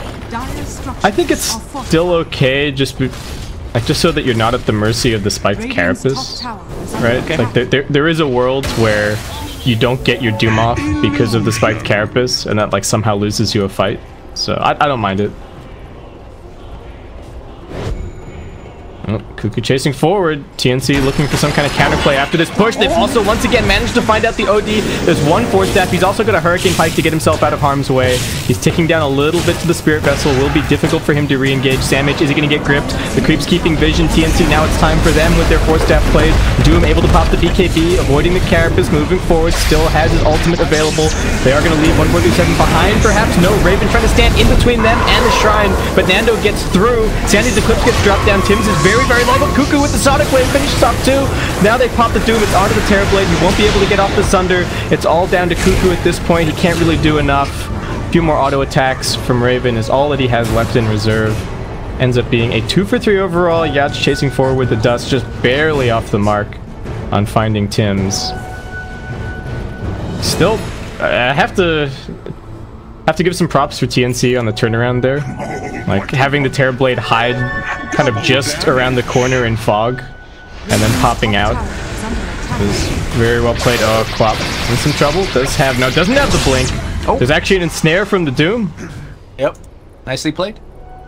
The fight itself, even though it was a 2 for 3, it was okay in the sense that that was 2 10-second BKB charges. So honestly, TNC should have no business even coming close to in that fight, but they did alright. But the Queen getting caught here, and now Execration getting the Aegis, that's a big problem, because I feel like the way that TNC wins fight is to pretty much burst somebody down, and particularly burst the OD down. I think if they give OD or Nando the Aegis, then that game plan is also out of the window. Yeah, TNC pretty much can't team fight anymore. Yeah, they're just gonna come and kill them as they try and contest. 1437's gonna end up dropping here. And then Infernal Blade coming through, a couple more auto attacks. Sam H is going to keep on scouting out the road. Nando's taking a decent amount of damage from this, but I think they still have some Vessel charges to heal him up. He's going to be okay. Tim's also waiting around the corner. He's got a blink. Who's going to be able to try for the snatch? Roshan's just about to drop. Tim's with the stun. And he gets the snatch. He doesn't get the last hit, but still securing the age is so valuable, and Nando's actually extremely low. Tim's might even be able to get a blink off after the respawn. They're scattering in every direction to try and find him. Tim's gets the blink off up onto the high ground. Okay, Raging Potato's still after him. The stun out. He misses the burrow strike. Tim's 5 seconds to go. He's being used up. All right, he's dead. He's dead. Worth. Oh my god. How does he even have vision? I know the flare was there, but the flare I think was fading. So I don't know. Yeah, I need to go back and watch that from player perspective. Because it looked like he knew exactly when it was dying, right? He threw the stun, like, on the second. Oh, and the fact that they were chasing the Nyx for such a long time. Looks like Siju just took the tier 3. Oh, man. Yeah. Also what was there another tower in there somewhere? I think, well, tier 1 just kind of went down. Yeah, tier 1 went down at some point. Man. Well, unfortunately, that was tier 3 taken after the Roshan fight, but at least it'll make the next one that much easier to come by. Tier Blade just picked up a Diffusal Blade. What's your re on that? Because this is a very late Diffusal. I think it's just one of the biggest damage items he can get. I don't know if that's actually necessarily... Is it still the case even after some of the recent changes? Like... It's okay, it's decent, Diffusal Blade, because you have the illusions, but I'm not sure if it's necessarily true in this game, because they have so many BKBs, right? Yeah, that's true. The monoburn damage maybe isn't doing as much as you would hope. So, I mean, he won't have a Scotty finish at this point, to be fair. But I think if you're TNC, your goal isn't to win the fights right now anyway, so maybe just farming for a straight Scotty would be the better idea, but... This is Raven. He's one of the best Terrorblades ever, so gonna see what I like this itemization in the context of the next item that he has queued up, and the fact that he already has the Lincolns. Right, I think this is probably enough damage to get him by in these team fights, and then as soon as he gets the BKB, they can only use the Doom or the Fiend's Grip to pop. I guess the Ensnare still pierces, so that actually gives Raging Potato a little bit of wiggle room. Speaking of that, Raging Potato actually has a Heaven's Halberd as well. Just even more items to be a huge nuisance for the TB. The Halberd represents an instant way to break down Lincolns to Doom. The instant way is actually key because when Doom casts his ultimate, he's so slow. He has to like lift up that sword and everything. Say a couple words, but Halberd is instant. It has no animation. Alright. There was a smoke attempt. Yaj has a gem. Execration kind of doing a similar thing to what we've seen TNC do with a little bit of a lead. I have to really commend TNC on how stable they've managed to keep this lead in the last little bit. I mean, a lot of that is that the Terrorblade has just continued to scale and scale and scale. Raven is having enough of a game to kind of make up for Cuckoo, who is slowly crawling his way back in. He's actually not doing that bad in terms of the levels, and like we were talking about earlier, the level 25 is going to be quite impactful this game. You think he'll get the Lincolns? I think so. But the fear is also like another TP cancel or a Fiend's Grip cancel. It's a tough call, but I think he'll get the Lincoln. You know, I'm pretty sure TNC is still in this game only because of that HSDO, because the way I see it, if you give Nando or Carl the Aegis, they just step push the lane. They're so much stronger to me than TNC right now. Yeah, when it comes to an actual fight, the fact that the Raging Potato Doom can remove somebody from the fight and then still have a big impact running around throwing Infernal Blades just instantly turns it into a 4v5. And then there's also the matter of TNC just having some of these heroes that feel like they don't have much to say when it comes to the team fights. I feel like Oh, jump in on Nyx. I think Tim's is fine. There actually isn't anybody around here to follow up. Yeah, within the context of this game, Doom is one of those heroes that does much better when he's ahead as opposed to being behind. I mean, most heroes do better when you're ahead. But Doom in particular, just because of the way that he works, he just removes a hero out of the game for the enemy team. And thus you cut off their ability to, let's say, save each other or output damage. And a team that's behind really can't take a 5v4. Tim's, they want this kill on the Carl. Do they have enough damage to do it? He's got the Imprison, he's got the BKB. He's just going to try and run for it, but he might get right-click down. They're actually still putting in the damage. Cuckoo with the blink in 1 second's time. If the BKB fades, he might get him with the Shiva's damage, but he's able to blink away. Over at the mid lane, they're also kind of catching on to Nando. Paralyzing cast. Going to bounce around a little bit. Lumic able to split it nicely, but that was the 10-second BKB charge. Forced out of Carl. Just, there was nobody nearby that could help. Unfortunately, losing that tier 3 led to the loss of the shrine, and there really wasn't anywhere for his teammates to come in. Well, I guess even if they wanted to help, the rest of TNC was taking on another fight in the mid lane, so TNC like really holding to this lead. Witch Doctor also, by the way, has picked up his 15 talent, and as a result he is kind of getting a decent amount. Actually getting some items. Yeah. Has an Aether Lens picked up. Going to be going for a Lotus shortly after that. Definitely a good Lotus game.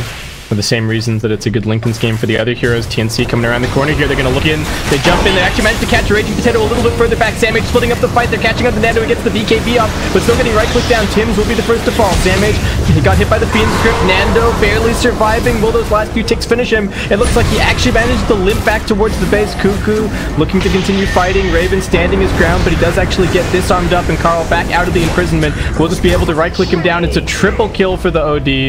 You drop the Sanity's Eclipse in the middle of all of it, and TNC, even with the nice initiation, couldn't quite finish off the Razor.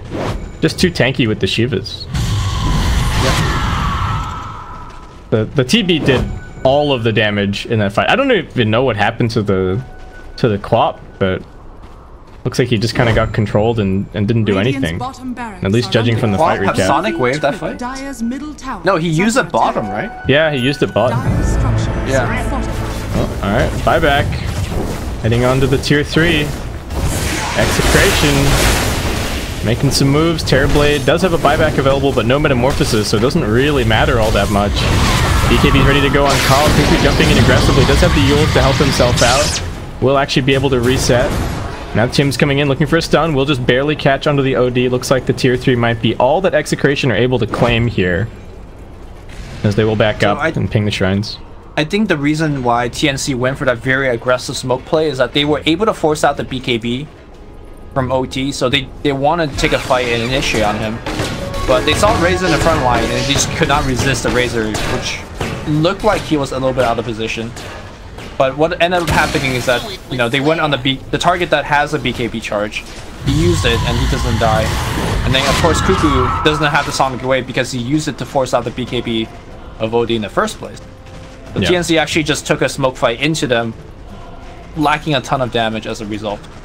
Yeah, and as soon as Carl saw the disables used, he was able to just jump into the fight, no problem. Yep. I mean, even without the BKB, was just able to go to work. And now he's got himself a Linken's, so that's going to help out a little bit in terms of just avoiding the lockdown.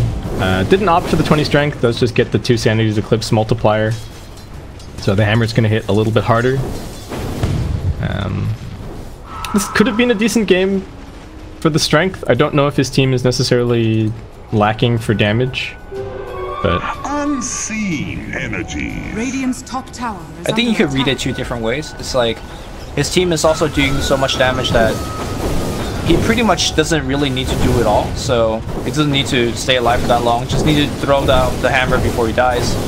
Pretty much everybody, apart from Lumic, is a threat on the side of Execration. Ags picked up on Razor, so now he is a seizure with his ultimate. And also the Doom Ags being picked up. Not sure how effective that one is, because I don't think these fights should or need to last that long. If you Doom Terrorblade, he's dead. Yep. So I think the refresher might actually be better this game. Yeah, it does. I guess the break doesn't really do anything either. Yeah. So yeah, I could definitely see the argument for just the refresher. He might just end up getting both. He's got the refresher up queued up shortly after. And TNC still just kind of playing the base defense game. Terribly, what's the next item going to be? Is just queuing up the Scotty. Definitely needs some more damage. He got to hit the Razor for a long time in that last fight, but the Razor was just too tanky. Yaj looking for something here. Who's he managed to find? It is Cuckoo. He does have the... Oh, he's got a Lincoln Sphere. He went for the Fear. Talent at 25. A little to escape. What's going on over here? Alright, a little bit of dewarding going on. They were just waiting for the gem to get brought back over. TNC moving through the Radiant Jungle. Can they find Carl? He's kind of out on an island. I don't know if they have the lockdown that needs to get maybe a Cogs pushback. Tim's looking for the stun. Does manage to pop the Lincolns. BKB gonna get popped. Carl turns around, lays down one auto attack.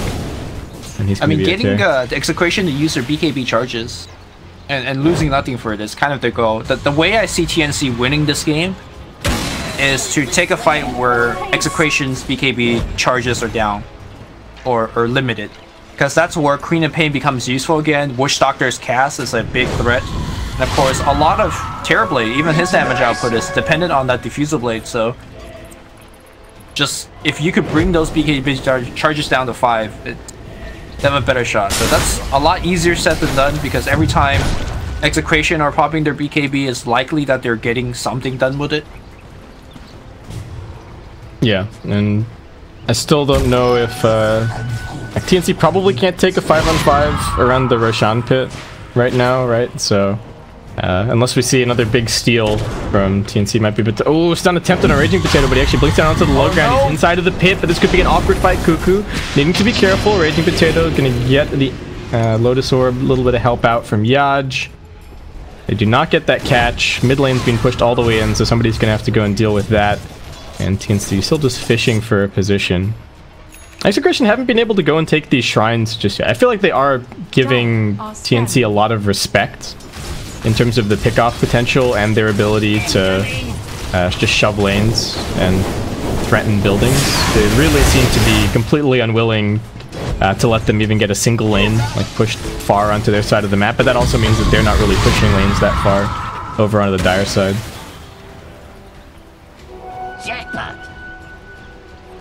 Do you think any of that has to do with the context that they're down one game here, and if they lose this this game, that's it? Or is that just the general Execration game plan? I think the reason they're taking it slow is that they recognize that if they aren't careful in terms of managing the creep wave, Terrorblade could always just rat them. And they already have an exposed bottom lane, so they really need to make sure that the possibility of a backdoor isn't happening. Terrorblade is one of those heroes I can't just be like, hey, backdoor protection, I don't care.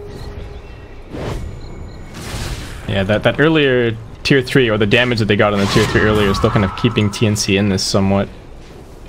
Both teams still posturing for a fight. Neither team... Well, both teams want to take their fight on top of their vision. And it looks like TNC kind of trying to drag it over towards this Obs plus Sentry combo that they have going on over on the high ground. They try for the stun onto Carl, but immediate burst strike onto Tim. He's down. That's another BKB charge used. If TNC can get out of here without losing anyone else, that could be big, but there is a buyback from the Nyx Assassin. They're looking to turn back around. Raging Potato actually getting chunked by Raven. Can he get the Doom off? He just barely manages to.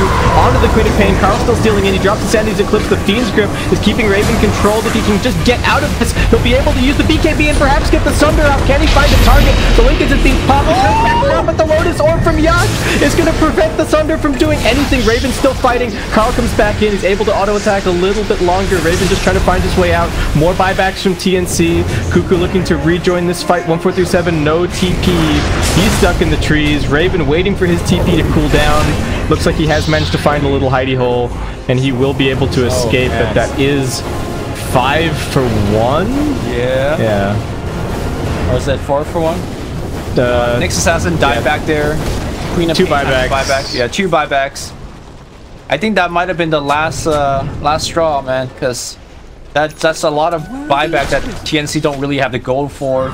It was very well played, getting the getting the Terrorblade super low, and then he spent majority of his BKB duration just looking for a Sunder. I almost think that he should have just Sunder like a Witch Doctor that was full HP nearby. He ultimately did find Yaj, but Yaj, of course, counterplayed it hard by the Lotus.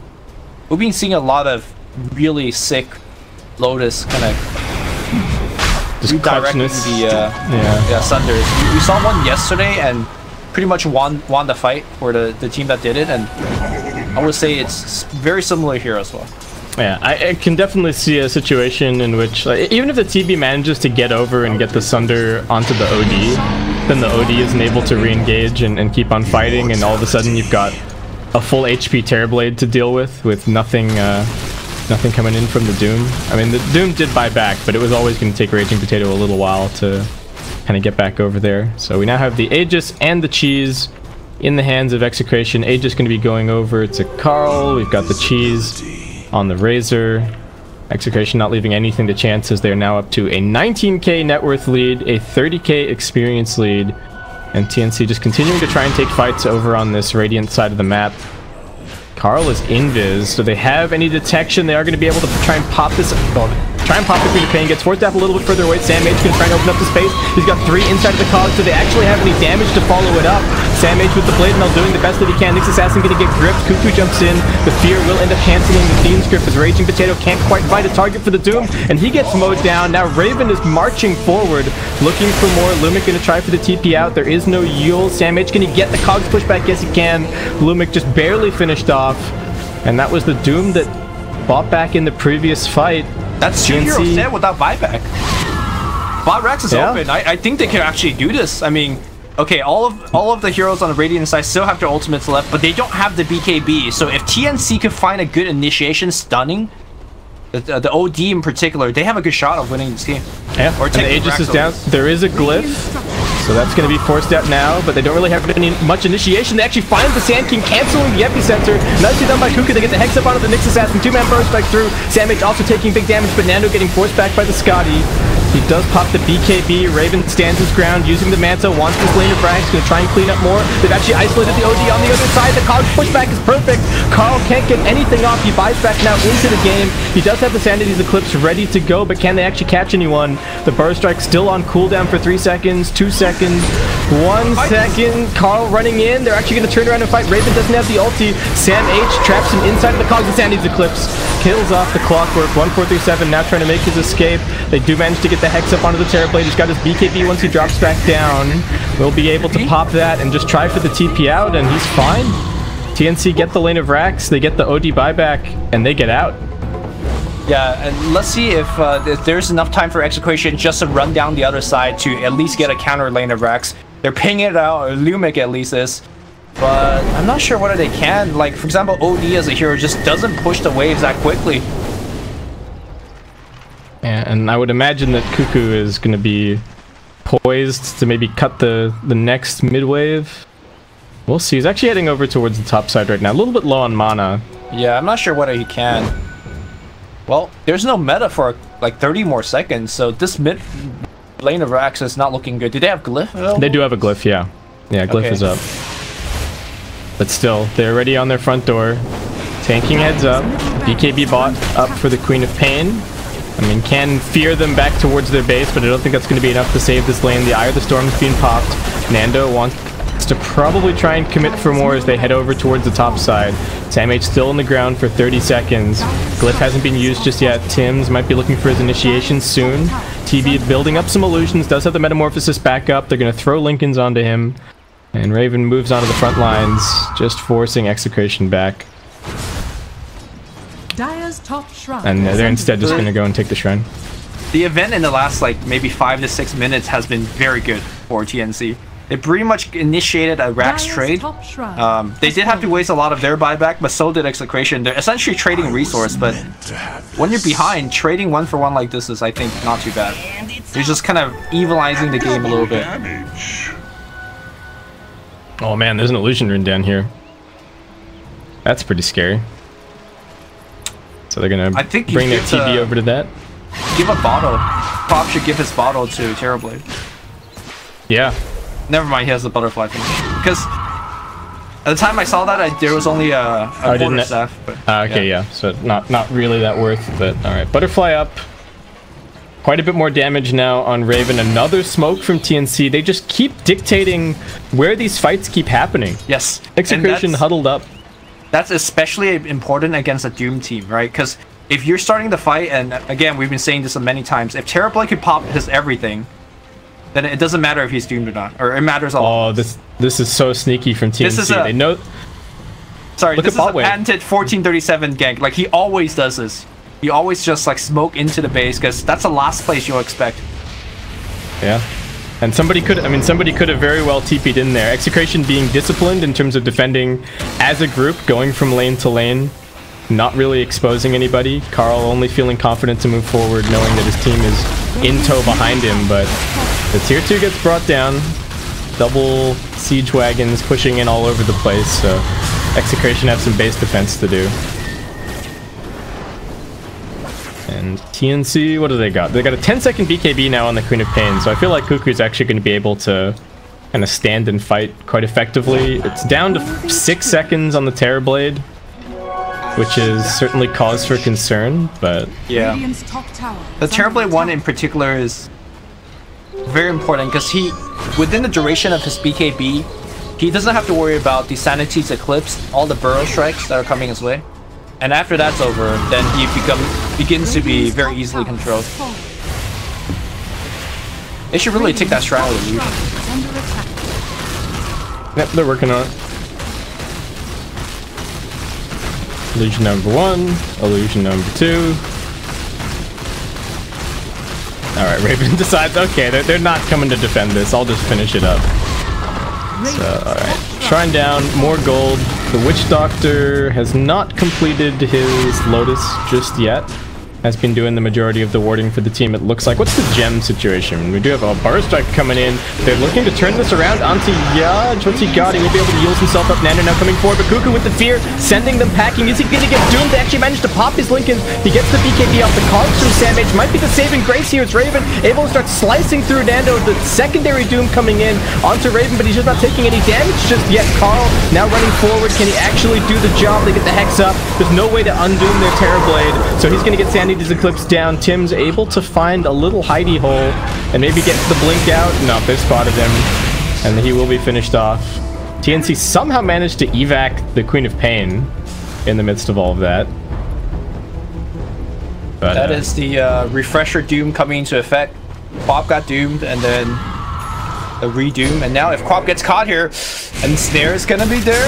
Netted, Infernal Blade, stun. Where's the damage though? That's the question. Good. Yeah. Yeah, he's fine. They're not running across the map to force out the buybacks. I don't know if that's...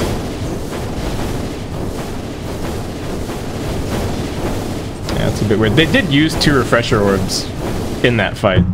Nando popped his refresher, and Raging Potato also used his, so they are down some cooldowns. This is a potentially risky situation to go and try and do something, but I agree with you that they should at least try and...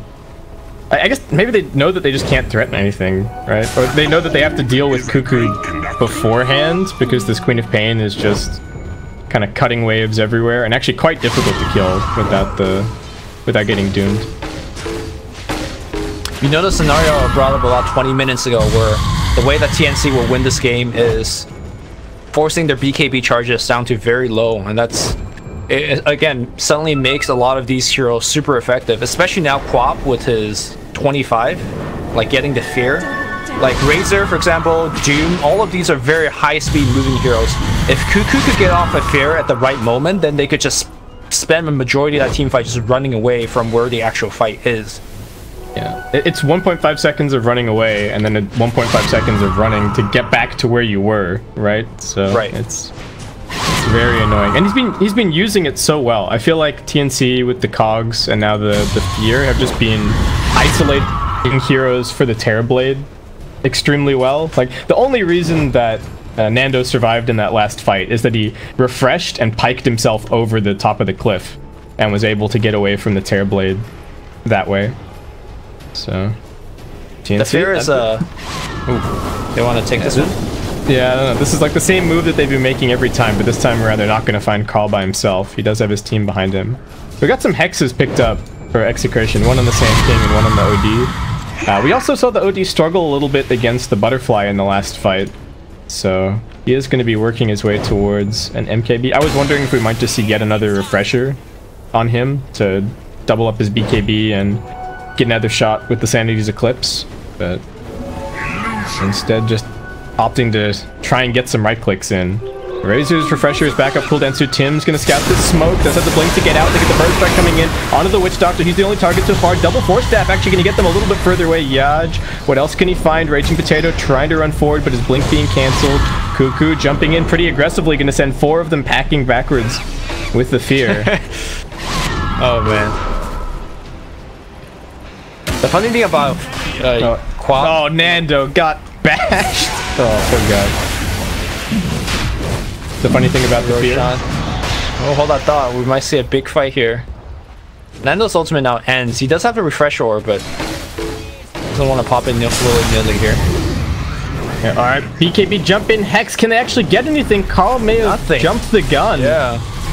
Oh no, that's not good. Now Tim's gonna turn around. They've got the stun. They should just be able to burst the OD. Can he imprison himself? He will be able to. Might be able to blink out of this one unless Sam H has the cogs. The battery assault. Carl manages to blink himself out. But Cuckoo is right on top of him. He's dead for 120 seconds. And TNC gonna come knocking on the door. The hook shot forward. Sam H just saying hello. That's Looks Roshan. like TNC actually want the Roche instead. And that's the refresher shard up for grabs. So who's gonna give it to? I'm not sure who has inventory spot at this point for it. Queen of Pain, I guess. I suppose. I mean, it's just important that they take it away from Execration because they want to fight for it. Definitely have some value. All right, they're gonna pop that. Oh, the Stanking trying to queue up the epicenter. But I don't think he's going to get the chance. He's being feared. He will be able to use himself. The Doom jumping in. He manages to get it up onto the Terrorblade. But TNC just kiting away. Nando with the fairly ineffective BKB. Raging Potato with the secondary Doom. Now over onto the Quap. I think he should be able to run down Cuckoo up on the high ground. Terrorblade still waiting. Still waiting. They have lost their Nyx Assassin. Carl jumping forward aggressively. Another Hex, but a Force Staff up onto the high ground. Sam H finds himself in a bit of an awkward situation, but actually might be exactly what he needed. They're going to buy back on the Quap. Can they go back and get the Roshan? They did buy back for this. A lot of commitment. Roshan is very low. Rocket Flare is going to check the HP of Roshan. They don't take it necessarily that fast, but of course, TNC is very far away from Roshan. I don't think they can make it there in time unless Clockwork pokes in away from a mile. He's got the distance. Clockwork. He's in range now. He should actually be able to do this. They're going to jump in. They've got the fear stunned out, but now they've also got the Aegis, who managed to get away with the cheat. I don't know if it really matters. Nando's about to drop. They have to keep Carl alive. He did just buy back earlier. Nando, one more touch to finish him. Rocket Flare's going to get it. Sandwich with the double. Lumic getting ticked down. PNC looks like they may have actually just found the opportunity. 2 heroes dead with no buyback. The Razor buyback waiting to be forced. There is a glyph, but... well, we doubted the scaling potential of the Clockwork, but Sam H has certainly made me eat my words. Cuckoo picked up the refresher shard, and now we're going to see a hook in. Yeah, they're going to work. He pops that refresher. Can they burst down Nando? Can they burst down Carl? They've got the secondary Hex. Nando's dead. Carl trying to escape back to his fountain. Looks like he might be able to make it, but the rest of the team is gone. TB just way too much damage, laying in with the auto attacks. Raven isn't even going to bother going for the tier 3. No, straight onto the tier 4. TNC sensed their opportunity to move forward, and Execration know when to call it a day. Holy. What a comeback here from TNC. They were very much down after the They never closed the net worth gap, ever ahead on gold the entire game. Yeah, just out team fight, out maneuver TNC. The one thing that TNC did